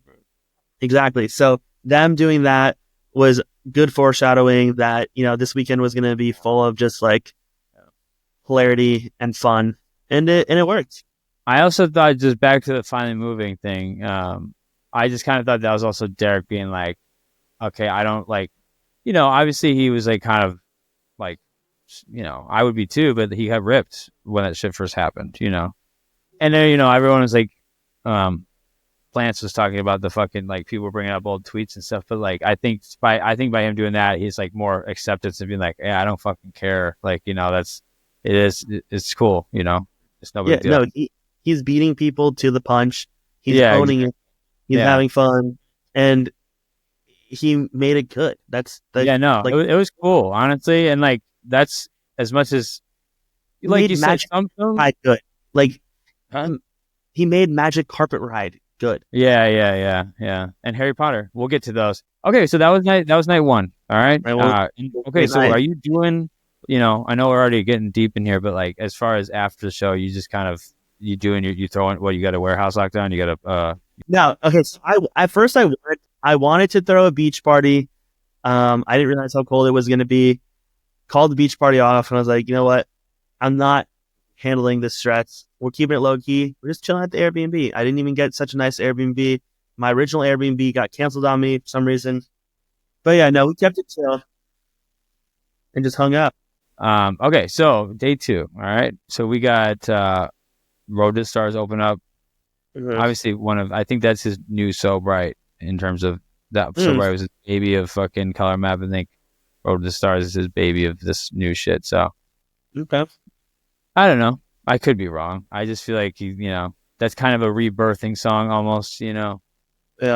When he gets on there and does the Become a Pretty Light Again type shit. I don't know. So just a thought. I don't know. And then One Day They'll Know. And If I Could Feel Again, those are just nice transitions. I mean, I love the keys. And If I Could Feel Again, just nice little key sample. And then Time to Build a Home. I mean, I almost feel like, do you feel like there's like almost like, it sounds weird, but like a gospel sound in that song? A little bit. I mean, back in the day when Brandon Butler was on the keys, we got way more gospel.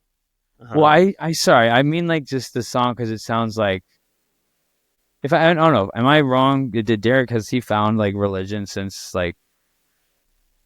So I don't know if religion's the right word. They definitely follow a Indian. Okay, well, this definitely spirit. Okay, I think it's just more. Yes. I don't know. And in the song that actually highlights that, if I'm not mistaken, the first one is, I think, Don't You See There's a Light? And like, oh yeah, the sun spreads in our minds or whatever. Yeah, Sun Spreads in Our Mind is kind of about that and the awakening, the enlightenment. And a little bit, if I recall what Uma said, was like a song, kind of like a love song. So at first I didn't really like that song too much because they played it in 17, 18. They played so much in 2018, constant. They played with like a different, all the kind of drops. But then when I found out what that song signified, I was like, okay, this is beautiful. No, Time to Build a Home, I love. It forces you to quickly think about like what might be holding me back and what is needed in my life to build up my life. And I think that's beautiful. And that is like one of those like moments that is so therapeutic. I mean, I think it's nice in Boston, Derek kind of got on stage and started to kind of tell more of the story behind some of the songs. He finally told everyone about the book, Where Are You Going? Which I actually found out it wasn't that they read the book and the book inspired the song. It was, I believe, Menert found the vinyl and then they made the song, but they had already read the book. And that book is it's the first book that you need to kind of read to prepare your, I'm going to call it a container, which is really like your soul. Yeah. For enlightenment, at least in their practice. And I forget the name. Sorry, Wendy. Back to where we were. So then after that, Let the World Hurry By, Doobie Brothers, Blackwater, Take No Such a Thing, Pretty Mama, Come and Take Me by the Hand. Dude, that shit is nice. Great vibes. The funky Dixieland, Pretty Mama, Come and Take Me by the Hand. So fired. I'm all about those kind of vibes, all about it. It's such a nice mix in there. I love Let the World Hurry By. I mean, they did that in a handful of Nas samples. I know, like, it was like World Is Yours, and then like whatever, something, If I Rule the World, imagine that. Yeah. So another Fugees, which is great. Yeah, and then after that, you got You Get High. Aside from Red Rocks, last time it was played was at the Warfield. So you know what I started to notice here? There are a lot of ties to the Caverns and the Warfield in this set, or in this weekend, because they played November. Those are their November shows last year. And now, after looking at this and doing these notes for your episode, I almost would like to, when I have some time, go back and look at some comparisons between Minnesota and there too, because I don't know if it's just the 2 November shows from last year, 2 Novembers from here. So, yeah, and then I have some more coming up later. But yeah, so, and then after the You Get High, and I love You Get High. I mean, the drop when it gets so, again, another song that's like been redefined. It's like I almost can't listen to the old You Get High because I need that bump, bump, bump, bump, bump. Yeah. So good. I think they tried it to like a housey one too. They always kind of drop into it. Oh yeah. Yeah. What about it? dude, the visuals and the Warfield with that, it was like going through the Golden Gate Bridge and just like, fuck it. Oh, man, amazing. Okay, so Soundcheck Jam, I don't know why, like... I think they're calling that one Silver Lining Best Day. Okay. But yes, Soundcheck Jam, that shit is fresh. Super good. I love it. That was the one where he's like, I believe in miracles, right? Yep. That should have been foreshadowing for me and everyone that miracles. He was feeling himself. He was going to be singing. That was the night that Prelights, I wouldn't say became like a boy band, but like it was different. I mean, I'll tell you, I was kind of like surprised on some of like how they're, and just to move that into the next thing, Stronger, Drift Away, and Pony Club. You know what's funny? It's just, this is how out of the loop I am with all this shit, because I'm like an old man at this point. I like my things. I don't really go out and explore my, I'm like, I don't know, to a certain extent, at least with like, new fads and fucking, pop culture. But I did not know who Chappell Roan was until like a couple weeks ago. I swear to fucking God, people at my work were saying, oh, you don't never heard that song? I'm like, who's that? Like, who's it by? And like, Chappell Roan. I'm like, who's that? And like, do you live under a fucking rock? I'm like, I don't know, dude. I don't listen to the fucking radio. I don't like, I didn't know Chappell Roan either until you're talking shit because I don't know who they are. But so I didn't know who they were either up right before ACL.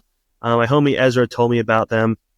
It was on that song to lead into Pink Pony Club was so good. Borum rushed the keys leading. You just go back to like I love that. It was so good. Just the way that he kind of like scaled it up. I love fucking when, especially when he gets organ, like the B3 hand or whatever, any of that, the fucking organ sounds like, yeah. That was good. That was a good one. Yeah. So going into set 2, I mean, there's your favorite, Sun Spreads in Our Minds. Well, I really do like it because I know what it means. Sure. So I read it. Okay, Bombay Bump after this, which I really like this song a lot too.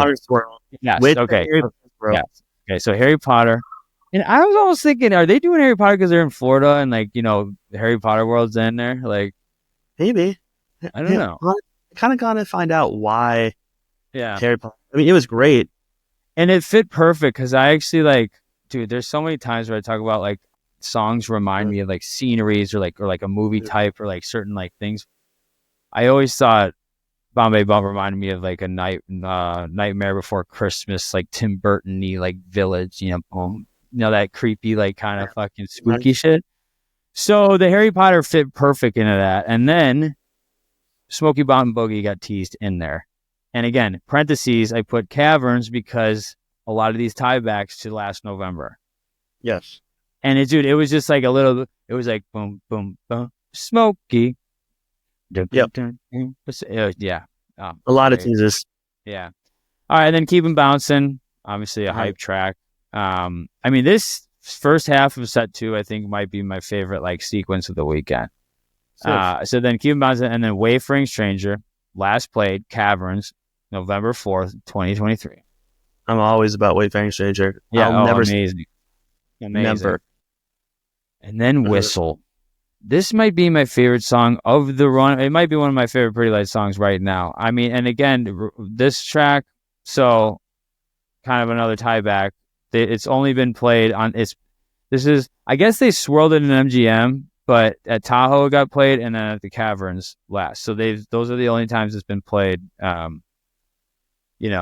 It might have been played at Philly before that, but either way, I think before that, this track was so different. And then the way they dropped it in St. Augustine, it added a psychedelic element to it. So I don't know. I was just. Were you at that show, by the way, in Florida? No. Are you talking St. Augustine? Yeah, St. Augustine. No. Okay. So I know I'm only saying because I'm sure you saw it on the video, but it was palpable and you could see how much fun all of them were having. Yeah, to that song on Whistle? No, just in general. Oh, okay. Yeah. Right. That is what made me kind of so happy is that, I don't want, it shouldn't be so stressful. Yeah. No, it really seemed, I even saw Greg say, because they posted, coincidentally, as we were recording this right now, hours ago, they just released the recap video from in Augustine. I was like, wow, that's fitting. But Greg mentioned on that, he's like, given it's unfortunate that I do these shows so often that they just kind of go by and it's hard to remember, but this one I won't forget for sure. So, well, there was a couple reasons for that. I think, not to put words in his mouth, but so his son was at the show, and during the day, his son actually got to play with the lights the second day, like before. So his son was like playing with the lights, and everyone on the rail was like cheering on like Hudson, and it was just super cute. And then the next night, Derek plays what is Blue Skies Both Ways, which is the Lemon Meringue. But it's a song that we're going to talk about it next. But it's pretty much it's a song that Derek, Christina, Greg, and Uma all made together, and it's their son's, I think, maybe one of their favorite songs. And their son was in the Shark Tank when that happened. Usually Hudson never makes it to the shows. That was an extra early show. So they were able to bring Hudson to the show, and Hudson was able to see his dad do his thing. Oh, that's awesome. Yeah. Sure. Okay. So yeah, again, Whistle, that's just, and they got the, that fucking Too Short sample in there. I think it is. Mm-hmm. Real fire. Okay. So then high school art class, that was a long one and really dope. I mean, they really fucking tore it up towards the end. But yeah, and then, you got I Know the Truth, of course, but then you got, here we go. Take it away. Freebird. Free what? Freebird. Yeah. So they played Freebird. Where do I even start with that? Freebird. This is a song that started off as a meme, as a troll, because after Mission Ballroom last tour, me and Reeve and Tyler again, and our other friend Addie, who has come to every single show pretty much with us. This tour she hit every single show, but the festival stops. But we're chilling in the Airbnb, and we're recapping the night because it was like pre-lights finally back, and I mistakenly call the Sound of Silence the Sound of Music, and my friends rip into me. And then I was like, I doubled down and I was like, you know what? Actually, that would be sick. And then we start kind of joking, like, what would be some like funny songs that would be great for the band to play? And then Tyler and Reeve were like, Freebird. We want Freebird. And I pretty much told them, I'm going to do everything in my power to get Freebird to happen. And at this point, like, I hadn't really met anyone in the crew. This was the first stop. I was like, I'm going to manifest this. I'm going to make this happen.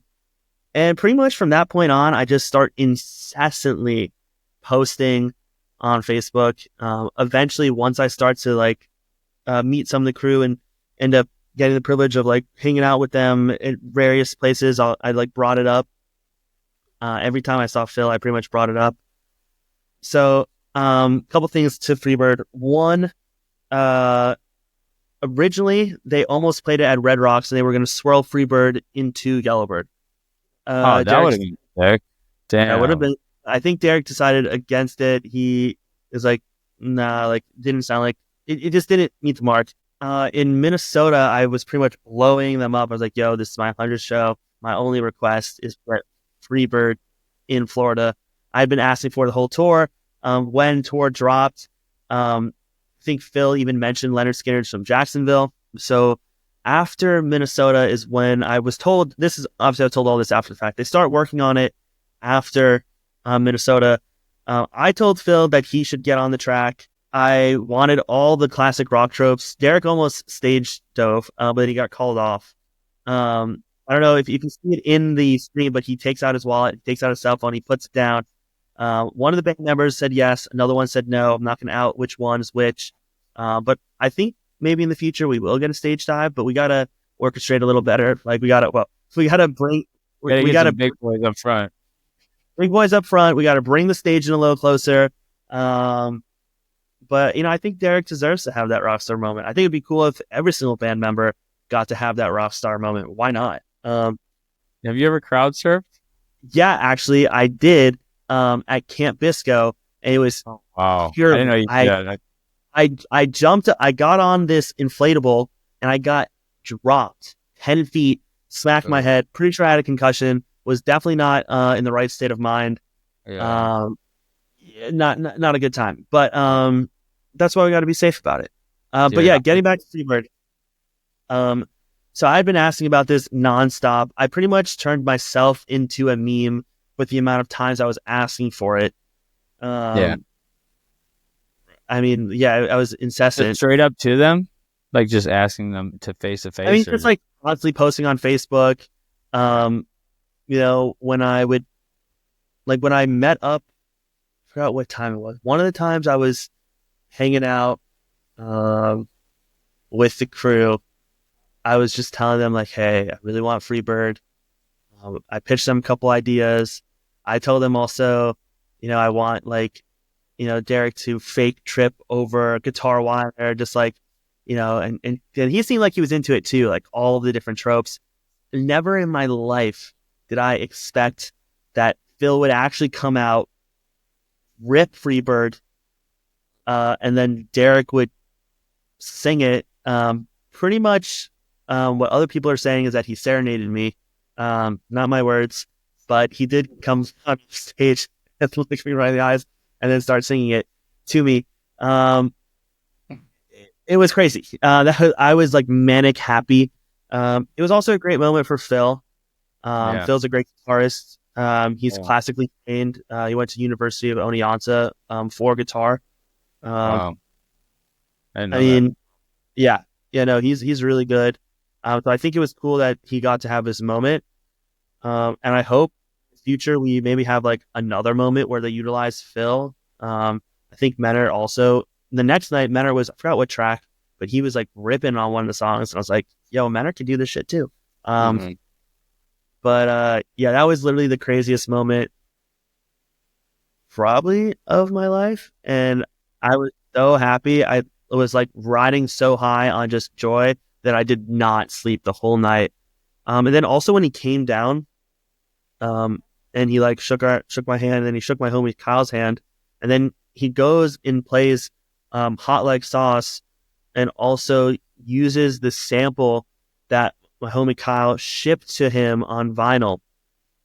So it was like everyone got what they wanted. So it was great. Everyone was winning. Was that before they did the Sponges drop, or was that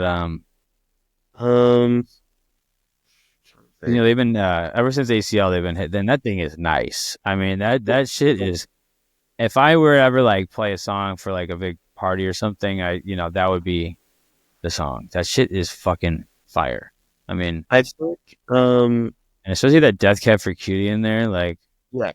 Well, the Death Cab for Cutie is the sample that Kyle sent to. Oh, okay. Derek. So that's what we're talking about. Okay, gotcha. Yeah. Did you have more to say about Freebird, or I have a couple more. I mean, I could talk Freebird forever, but the main story behind it was that I had been asking for it,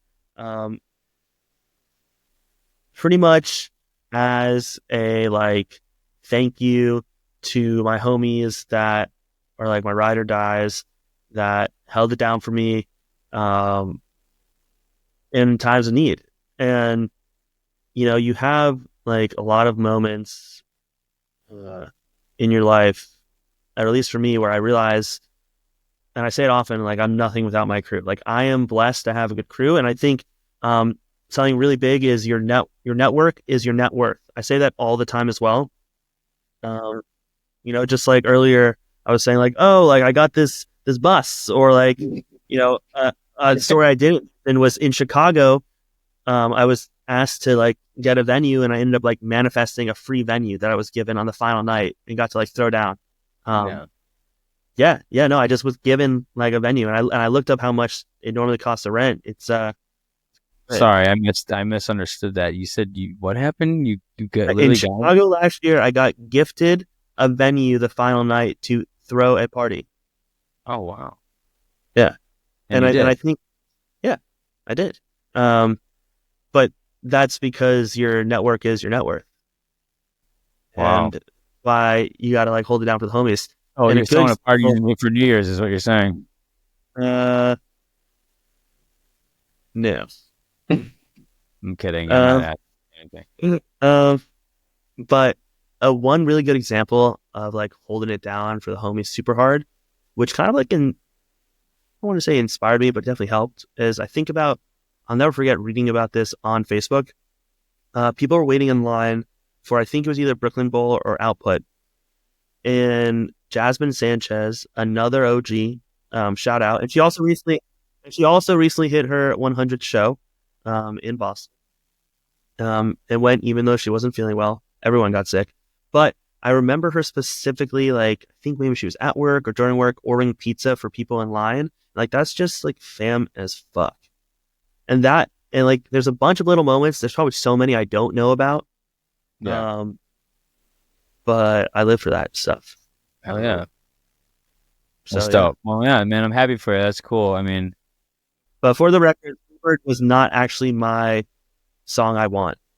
My song has yet, I mean, I've gotten songs I want, but my sample song has yet to be played. I've yet to really ask for it. I tend to end up asking for songs for other homies. But well, you want to disclose that or you want to keep it tight? I'm going to keep it tight. All right, good. When it happens, then you're going to come back and then you're going to tell that story again. So, yes. All right. Yep. All right. Perfect. So, okay. After Freebird, then we go Hot Like Sauce. And I was just going to say, probably my favorite banger closer of the popular songs go. You know, I've said it before, I'll say it again. I'm a big deep cut guy, kind of like, you know, I still like tracks that are like played more often when they, you know, get that like really cool treatment and swirls and jams. But, you know, in terms of like, it's like, I do like when they close with something different or something like that. And like, you know, not Hot Like Sauce isn't necessarily different, but I like when they do that more so than a Finally Moving or I Know the Truth. I love Hot Like Sauce.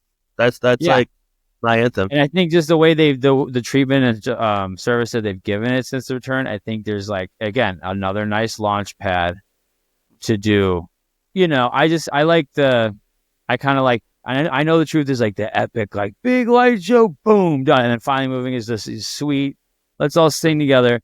Hot Like Sauce is that boom, fucking, you know, and everything. And then you leave there just like, I don't know. To me, if you got those three and you know, all in the mix, I'm taking Hot Like Sauce to close it every time.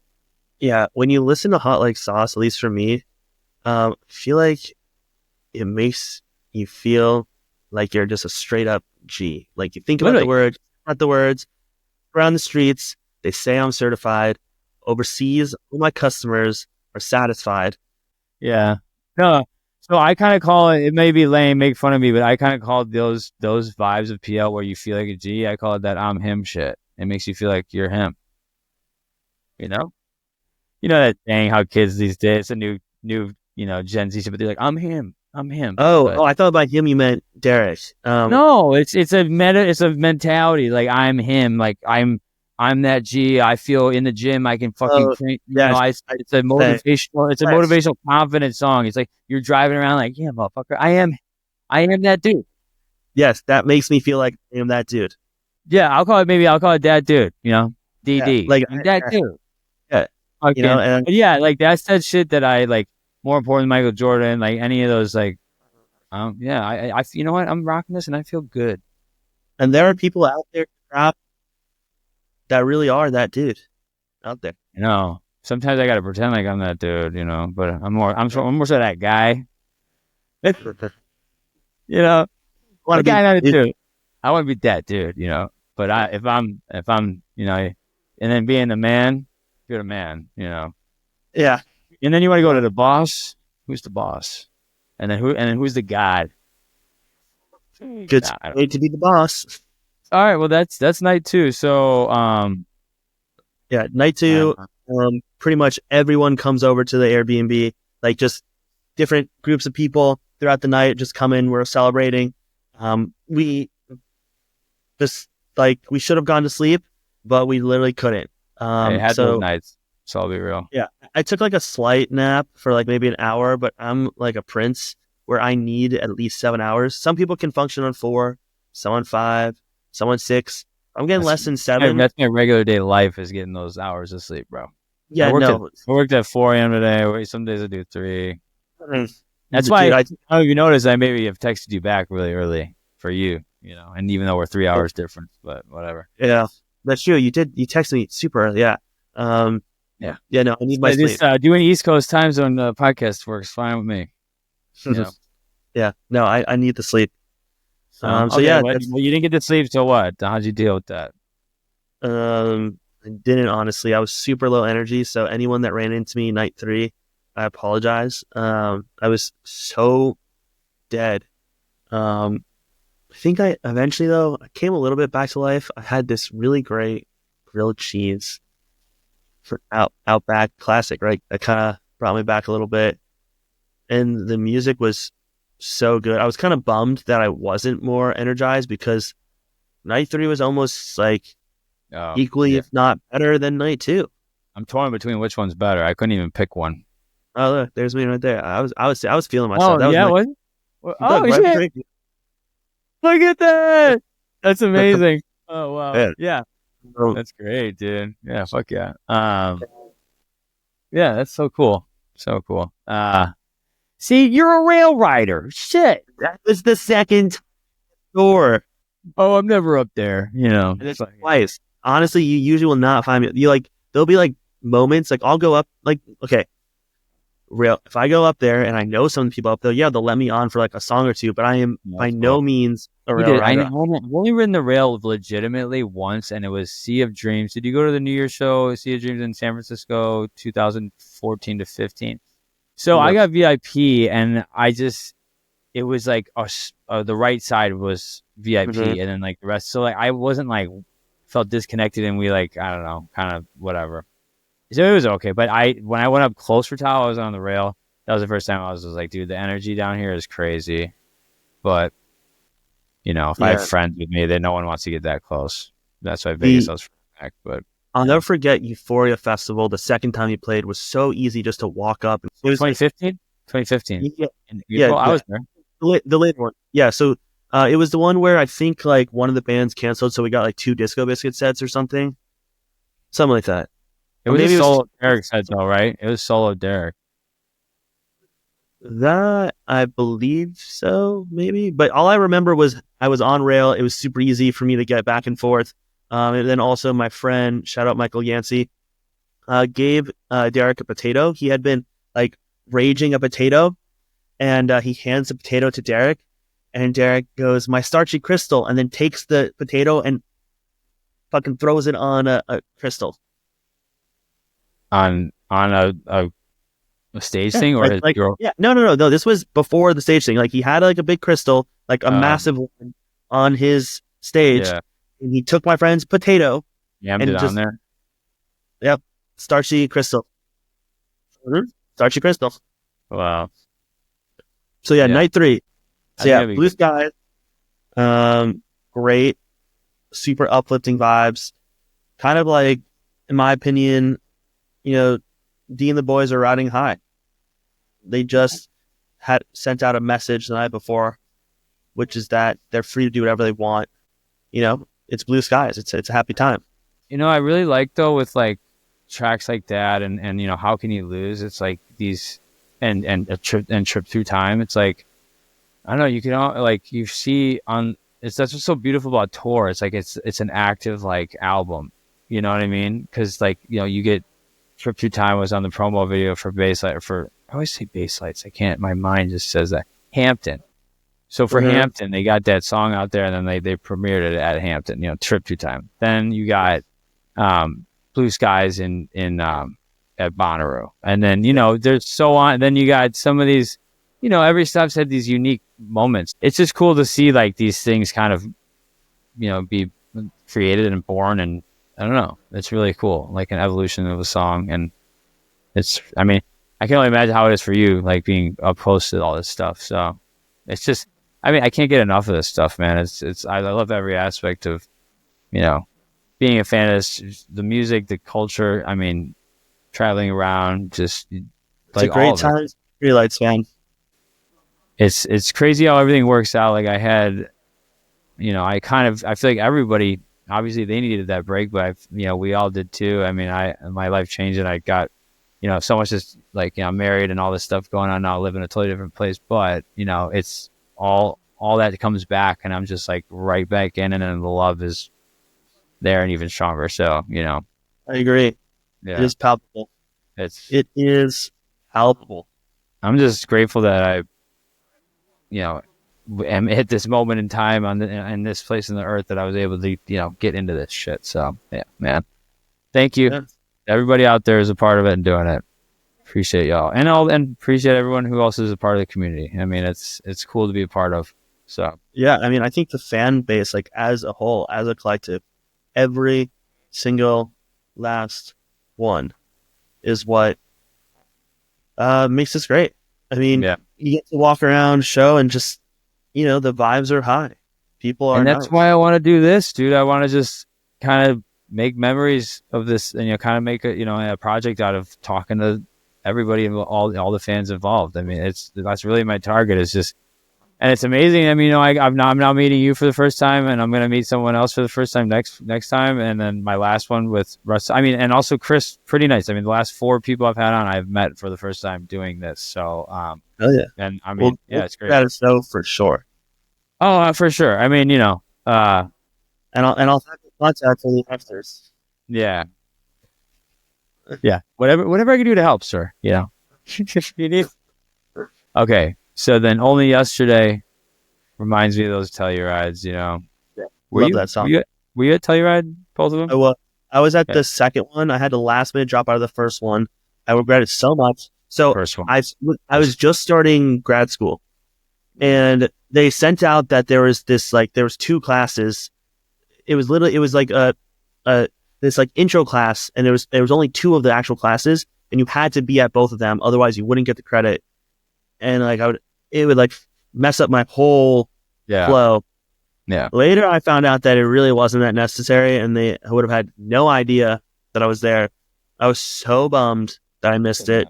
I definitely made it to the second one, but yeah, there's a lot of times that school got in my way, and that I missed a bunch of what I consider core pinnacle moments in the Pretty Lights history. Yeah, I was gonna say for 106 shows. I mean, not to. Obviously, I wish I had the number you have, but I feel like there's a lot of big ones I feel like I cheated though. I think about it. I put on like 50-ish something shows in the last 2 years.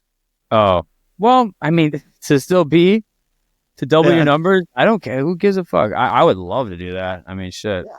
No, it's been fun. It's been fun, but like, no, I mean, you're not cheating, dude. You're earning it, dude. Yeah, no, I obviously, but But yeah, still, I mean, either way, the fact that you were at 50 before that is really impressive. But yeah, I mean, that's definitely one of my tops. I think that might be my tops from pre-hiatus, but yeah, but we'll touch on that later. I think I have something that fades in that, but okay. So yeah, only yesterday brought me back to okay. Expanding perspective. I love this fucking song. I loved it at the Warfield. It was one of my favorite nights of Pretty Nice Night too. That was fucking unreal, and they haven't played that since the Warfield, November 10th, 2023. That was a Friday night show. They hit this shit, and they hit the Heart of Gold, Neil Young. Obviously, that's in there, where they get the guitar kind of flowing in, and then they got the Trinidad James all gold. Gold on him out. Yo, a nice, just the gold. Dude. Yeah. So good. Okay. So just, that song, again, another outer spacey-ish one that I really, really fucking love. And then Derek has his little speech. Derek has his little, huh? No, I was agreeing. I was saying Derek has a little quip. Yeah. So Derek has this little speech there, and I just this stuck out to me. I love Derek banter on stage, but this one stuck out to me, and he just goes, we co-pilot a spaceship up here, a musical, audio, visual collective team, and we do this shit in the moment, and we lean into the frequencies around us. We up in Florida, St. Augustine right now, we trying to connect with y'all. And then he goes, okay, now that we understand each other, boom, Understand Me Now drops. Yep. Fire. Extreme. I mean, I love that shit, dude. I love that. And he means it, for sure. He is really connected to people, but I think figuring out a way that is manageable. He can articulate what they do so well too, because even I don't know. Like it is sometimes hard to describe to certain people like what Pretty Lights is and all that stuff, and I don't know. I just think they always find like the right words to kind of, even when they say like the full definition of their music, even though it's a lot of words like the dubtronic swirl, Americana. When you look at it like that, it's like, yeah, it makes more sense. Would I ever come up with that? No, but okay. So Summer Love, Steal My Sunshine sample from Menard. Honestly, this really felt like a spur of the moment, like freestyle, like off. It really felt improv because I'll be honest, I'll be honest, but this is how cool and organic this was. You could tell at some points they were trying to find something, you know what I mean? Because but it was like it got there, but you know what I mean. It really felt like raw and organic, which is awesome. Yeah, what it felt like to me was that, and this is what shows what kind of like person Derek is that night. And if you watch the video, he kind of like goes around at certain points, like hypes up each individual person. Oh yeah, I do remember that. Yeah. Yeah, because they gave Phil his moment, and like Derek's extremely humble, and so he wanted to make sure as the leader of the band that everyone got their moments as well. And that was one of those moments where Mick was just like rocking it out in his pod of the spaceship and brought in the Dope Fire sample. And that was great. That song literally like woke me up and energized me. Like when that came on, I was like, "Just steal my sunshine." Like, and then I kept playing that over and over and over again afterwards. That was great. Yeah, again, just really felt like a jam, like a in the moment jam thing. I mean, yeah, you could feel the love for sure. So, and D freestyled on that one as well. Here's a big moment for me. All right, I liked Grateful Dead a lot, and they did this in San Francisco. Another tie back to San Francisco, but in San Francisco they did Solar Sailor, but there's a song Lost Sailor by the Grateful Dead, and they kind of, I don't know, I don't know if it's considered scroll, if it's just like in the beginning it plays, it kind of fades in, if that's just a tease or whatever, but it's a similar kind of whatever. It really fades in perfect with it, but they did Free Stomp, because in that San Francisco one, they went from Solar Sailor into Free Stomp, and then this one they did the Lost Sailor Grateful Dead into Free Stomp, which is for me hit, and again another tie back to that, like I said. And then so they go from Free Stomp into I Put a Spell on You, always hits, 14 minutes to close set one. Fire. I mean, I'll never forget I Put a Spell on You, Dylan. I think that was the first time they really falsified it. I loved it. Funny. I mean, like, I'm just gonna, because I think it's hilarious. For the longest time, I was convinced that instead of it says, "Now you're mine," I would say, "Are you ready?" Which makes no sense, right? Yeah, and I was convinced. And then, like, eventually I listened to the original. And even when I listened to the original, I was like, well, maybe Derek's warping the words. Do you ever sometimes think, like, you hear a song, convinced it's one word or it's another, just like some people say all the time. Like, Yeah. So, but I love that song. And yeah, we want more. So we got set 2. All right, happy birthday, Derek! 43rd birthday. Happy birthday to the big man. Crazy. So fucking, how can you lose? Just obviously big. I think that's a big track for him too. But in terms of maybe stuff the past or whatever, but cool guitar picking going on in there. I feel like that was a little extra thing, and then you kind of did that like freestyle breath work thing with the whole crowd. Yes. Yeah, and then into Exodus, all caps. Honestly, probably my favorite remix of all the remixes. I fucking love this song. Last played November 4th, 2023 at the Caverns. And then they got the Pass the Dutchie sample in there, that fucking Pass the Dutchie on it, that fucking Musical Youth or whatever, and then D on bass, which needs to happen more. I love when he rocks the bass, like anytime they do any of those jams. And I think he's really gotten a lot better since the past years. I mean, he's really fucking playing little licks on there. It's as a as one who plays little bass and guitar, I'm fucking huge on that shit. Yeah, and just like more on that, just like a fire loose jam, kind of almost reminded me of Laserbox in Telluride. which you said you weren't there, but that is like a pre-Exodus jam. I talked with Rustified about that last time too. I've actually requested it. I don't know how it would ever come back, but it's really sick. If you have a moment, check. I'll send it to you, but Telluride, it's like a listen to all of those Telluride sets, but it's been a while. I could rinse them. Yeah. So, I mean, anything sticking out in there for you? But after that, it's World.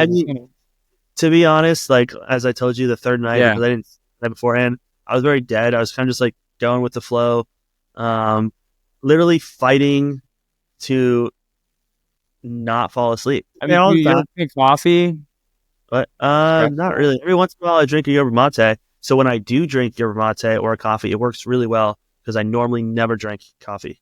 Yeah, that's wild. For me, it's like nothing. I've never gotten the jitters ever from coffee. Well, do you drink it every day? That or Celsius. Yeah, well, that's why. So you built up a tolerance. I mean, it's been like that. I feel like I've never gotten the jits from fucking coffee ever in my life. But yeah.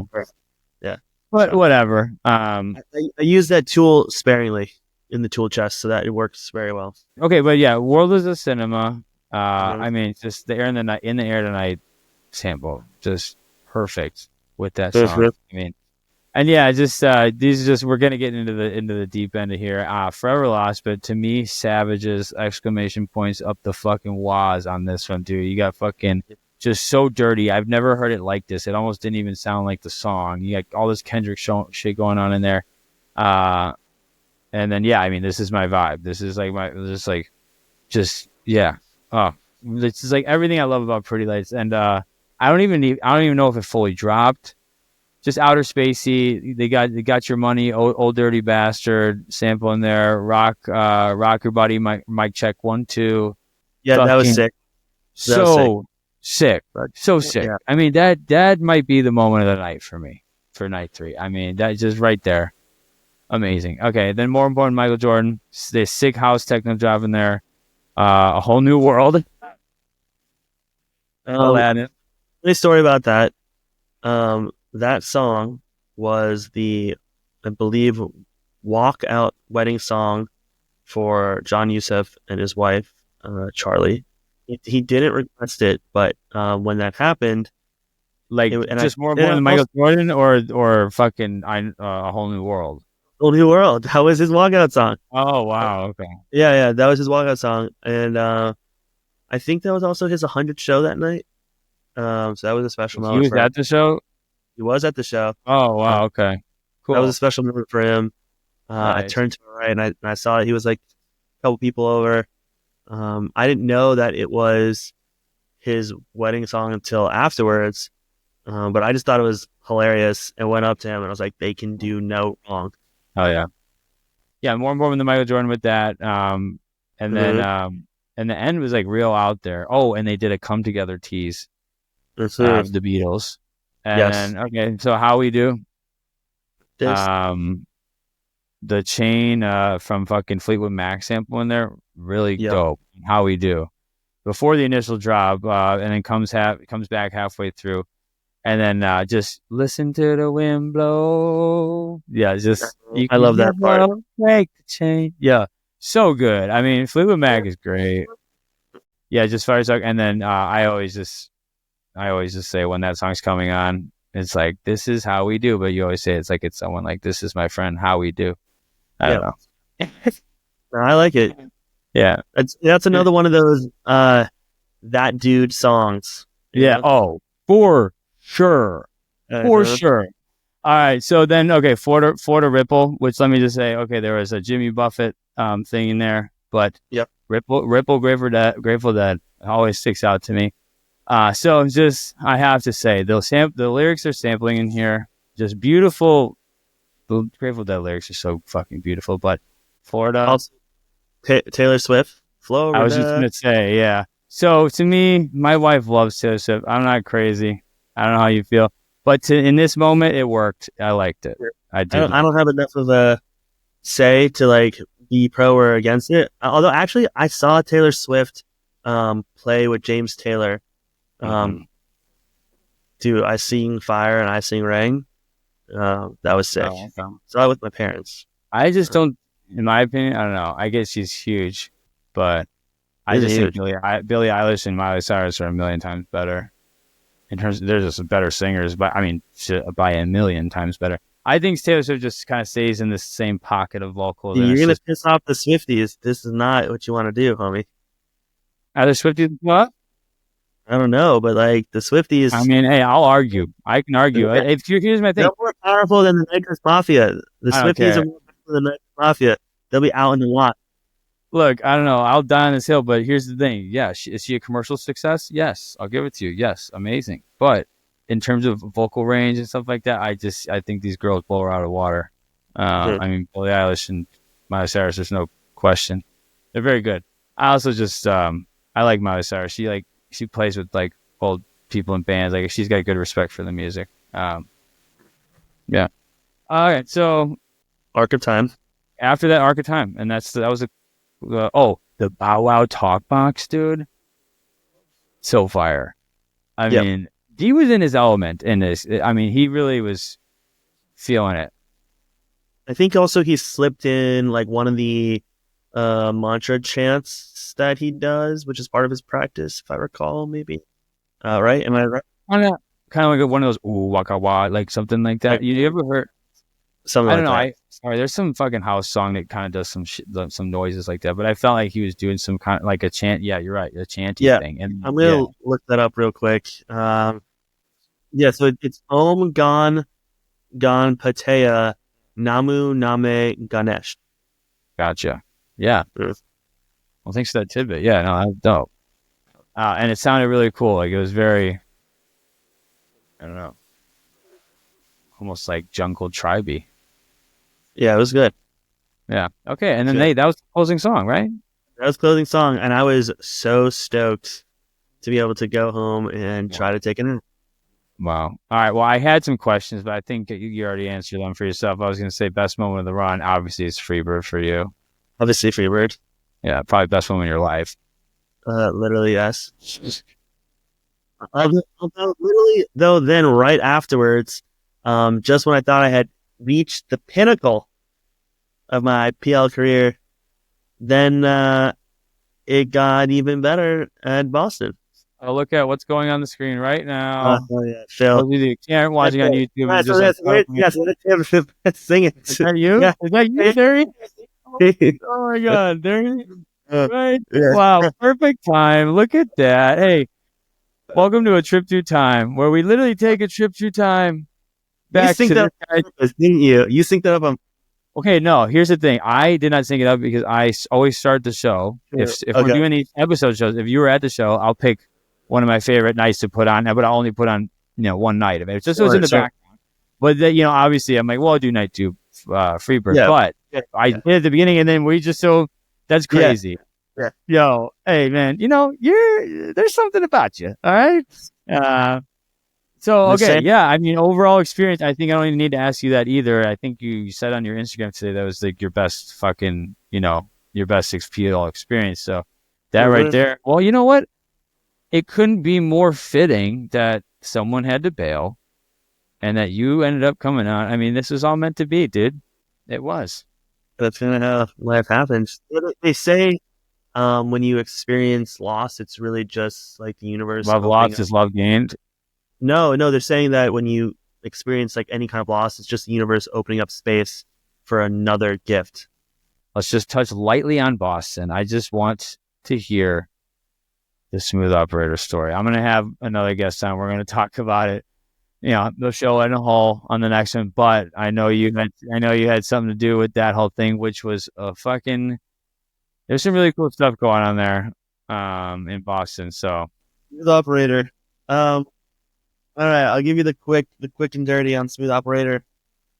I got these two homegirls of mine, Tara and Christy, who actually, when I did the Bufo, and at one point I was like releasing trauma, their spirits kind of like came to me and it literally assisted me in like letting go and releasing. And like literally, I remember each one of them like guided my hands to like start to do like the breath work on my own, which like helped me go even deeper into it. But before, like a week before, something like that, I think both of them asked me for Sadie. They'd be like, we need Sadie, we want Sadie. I think what they actually wanted was Love Is Bound, but there was either that or Smooth Operator. And I was like, we're going with Smooth Operator. And I was like, I'll do my best to try to get it in there. Not knowing I was going to have any way to do it. I end up, once again, somehow like running into T, and we're hanging out, me, him, Uma, and we're talking kind of about Just like week leading up to, are you in Boston at this moment? I'm in Boston. This song was made 36 hours before he played it. So what? You're just kicking it I happened to end up stay at the same hotel he was at. Oh, okay, gotcha. Okay. Yeah. So I literally just ran into him. And we're talking about how like Uma and I are fire signs, and how I like to like take showers and like use the water to like cool it down and cool me down. And earlier we were talking about like this kind of spiritual fire igniting wet logs, and we were kind of like talking about how, what their music is doing in terms of like igniting the spiritual fire in people, but also, as like Derek said in his Discord post, like he was also just getting like a little fiery, like a little hot, because we were like deep in discussion. And I think Uma, and for everyone who doesn't know, Uma is Meg, but that's like her, I think, spiritual name that her guru gave her, I believe.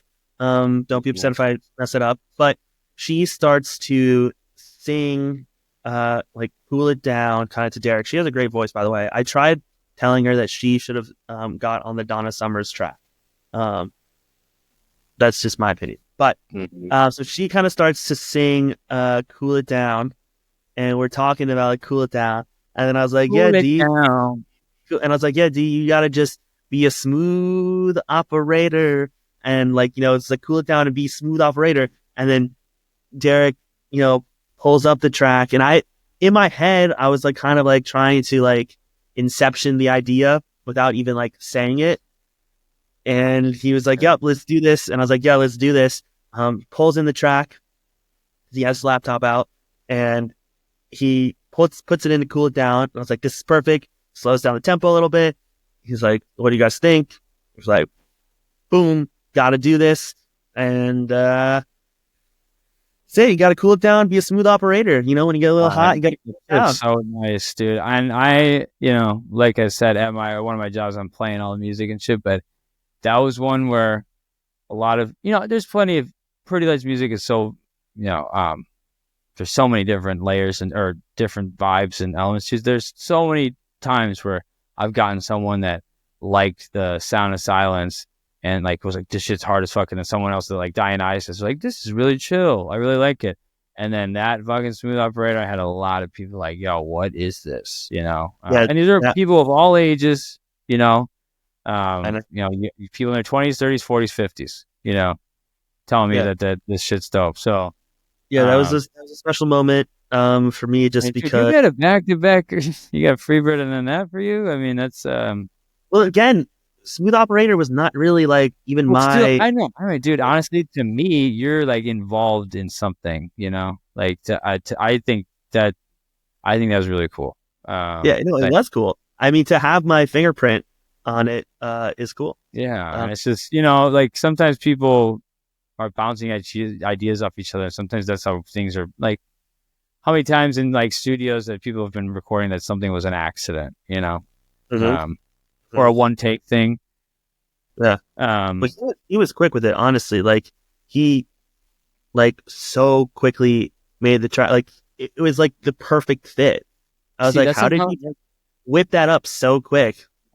Well, that's what I was saying before. How like a lot of these had it like in his mind. Again, what? I almost was questioning, like, was this worked on before I got there? I mean, I feel like maybe sometimes people have that song. People may work on little projects that don't get. They have little. I'm sure he has got a million little things that need this and need that. And he probably just like in his mind, oh, that's what would work for this.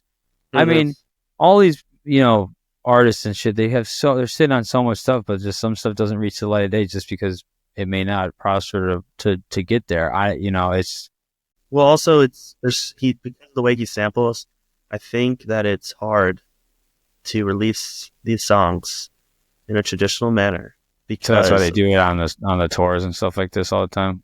Yeah, but I would hypothesize that if they got the right lawyer, then they would be able to release it. So is that why there's not really an album and stuff like that, or they're not like releasing stuff like to people So like? there's that, and also after D went to Rick Rubin's Shangri-La is when he was inspired to no longer like release Put out the albums. Yeah. Although, yeah, me personally, I think like there's a way where he can release albums, like he can do two-part release. One, which is a fun, interesting, creative way. But then ultimately, I think that these songs need to go on Spotify, go into the algorithm, so he can They do. Yeah.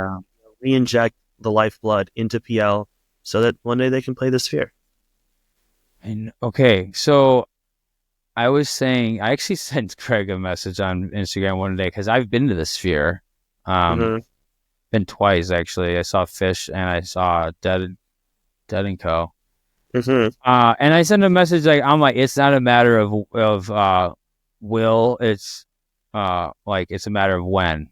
So like when you guys, and I can only.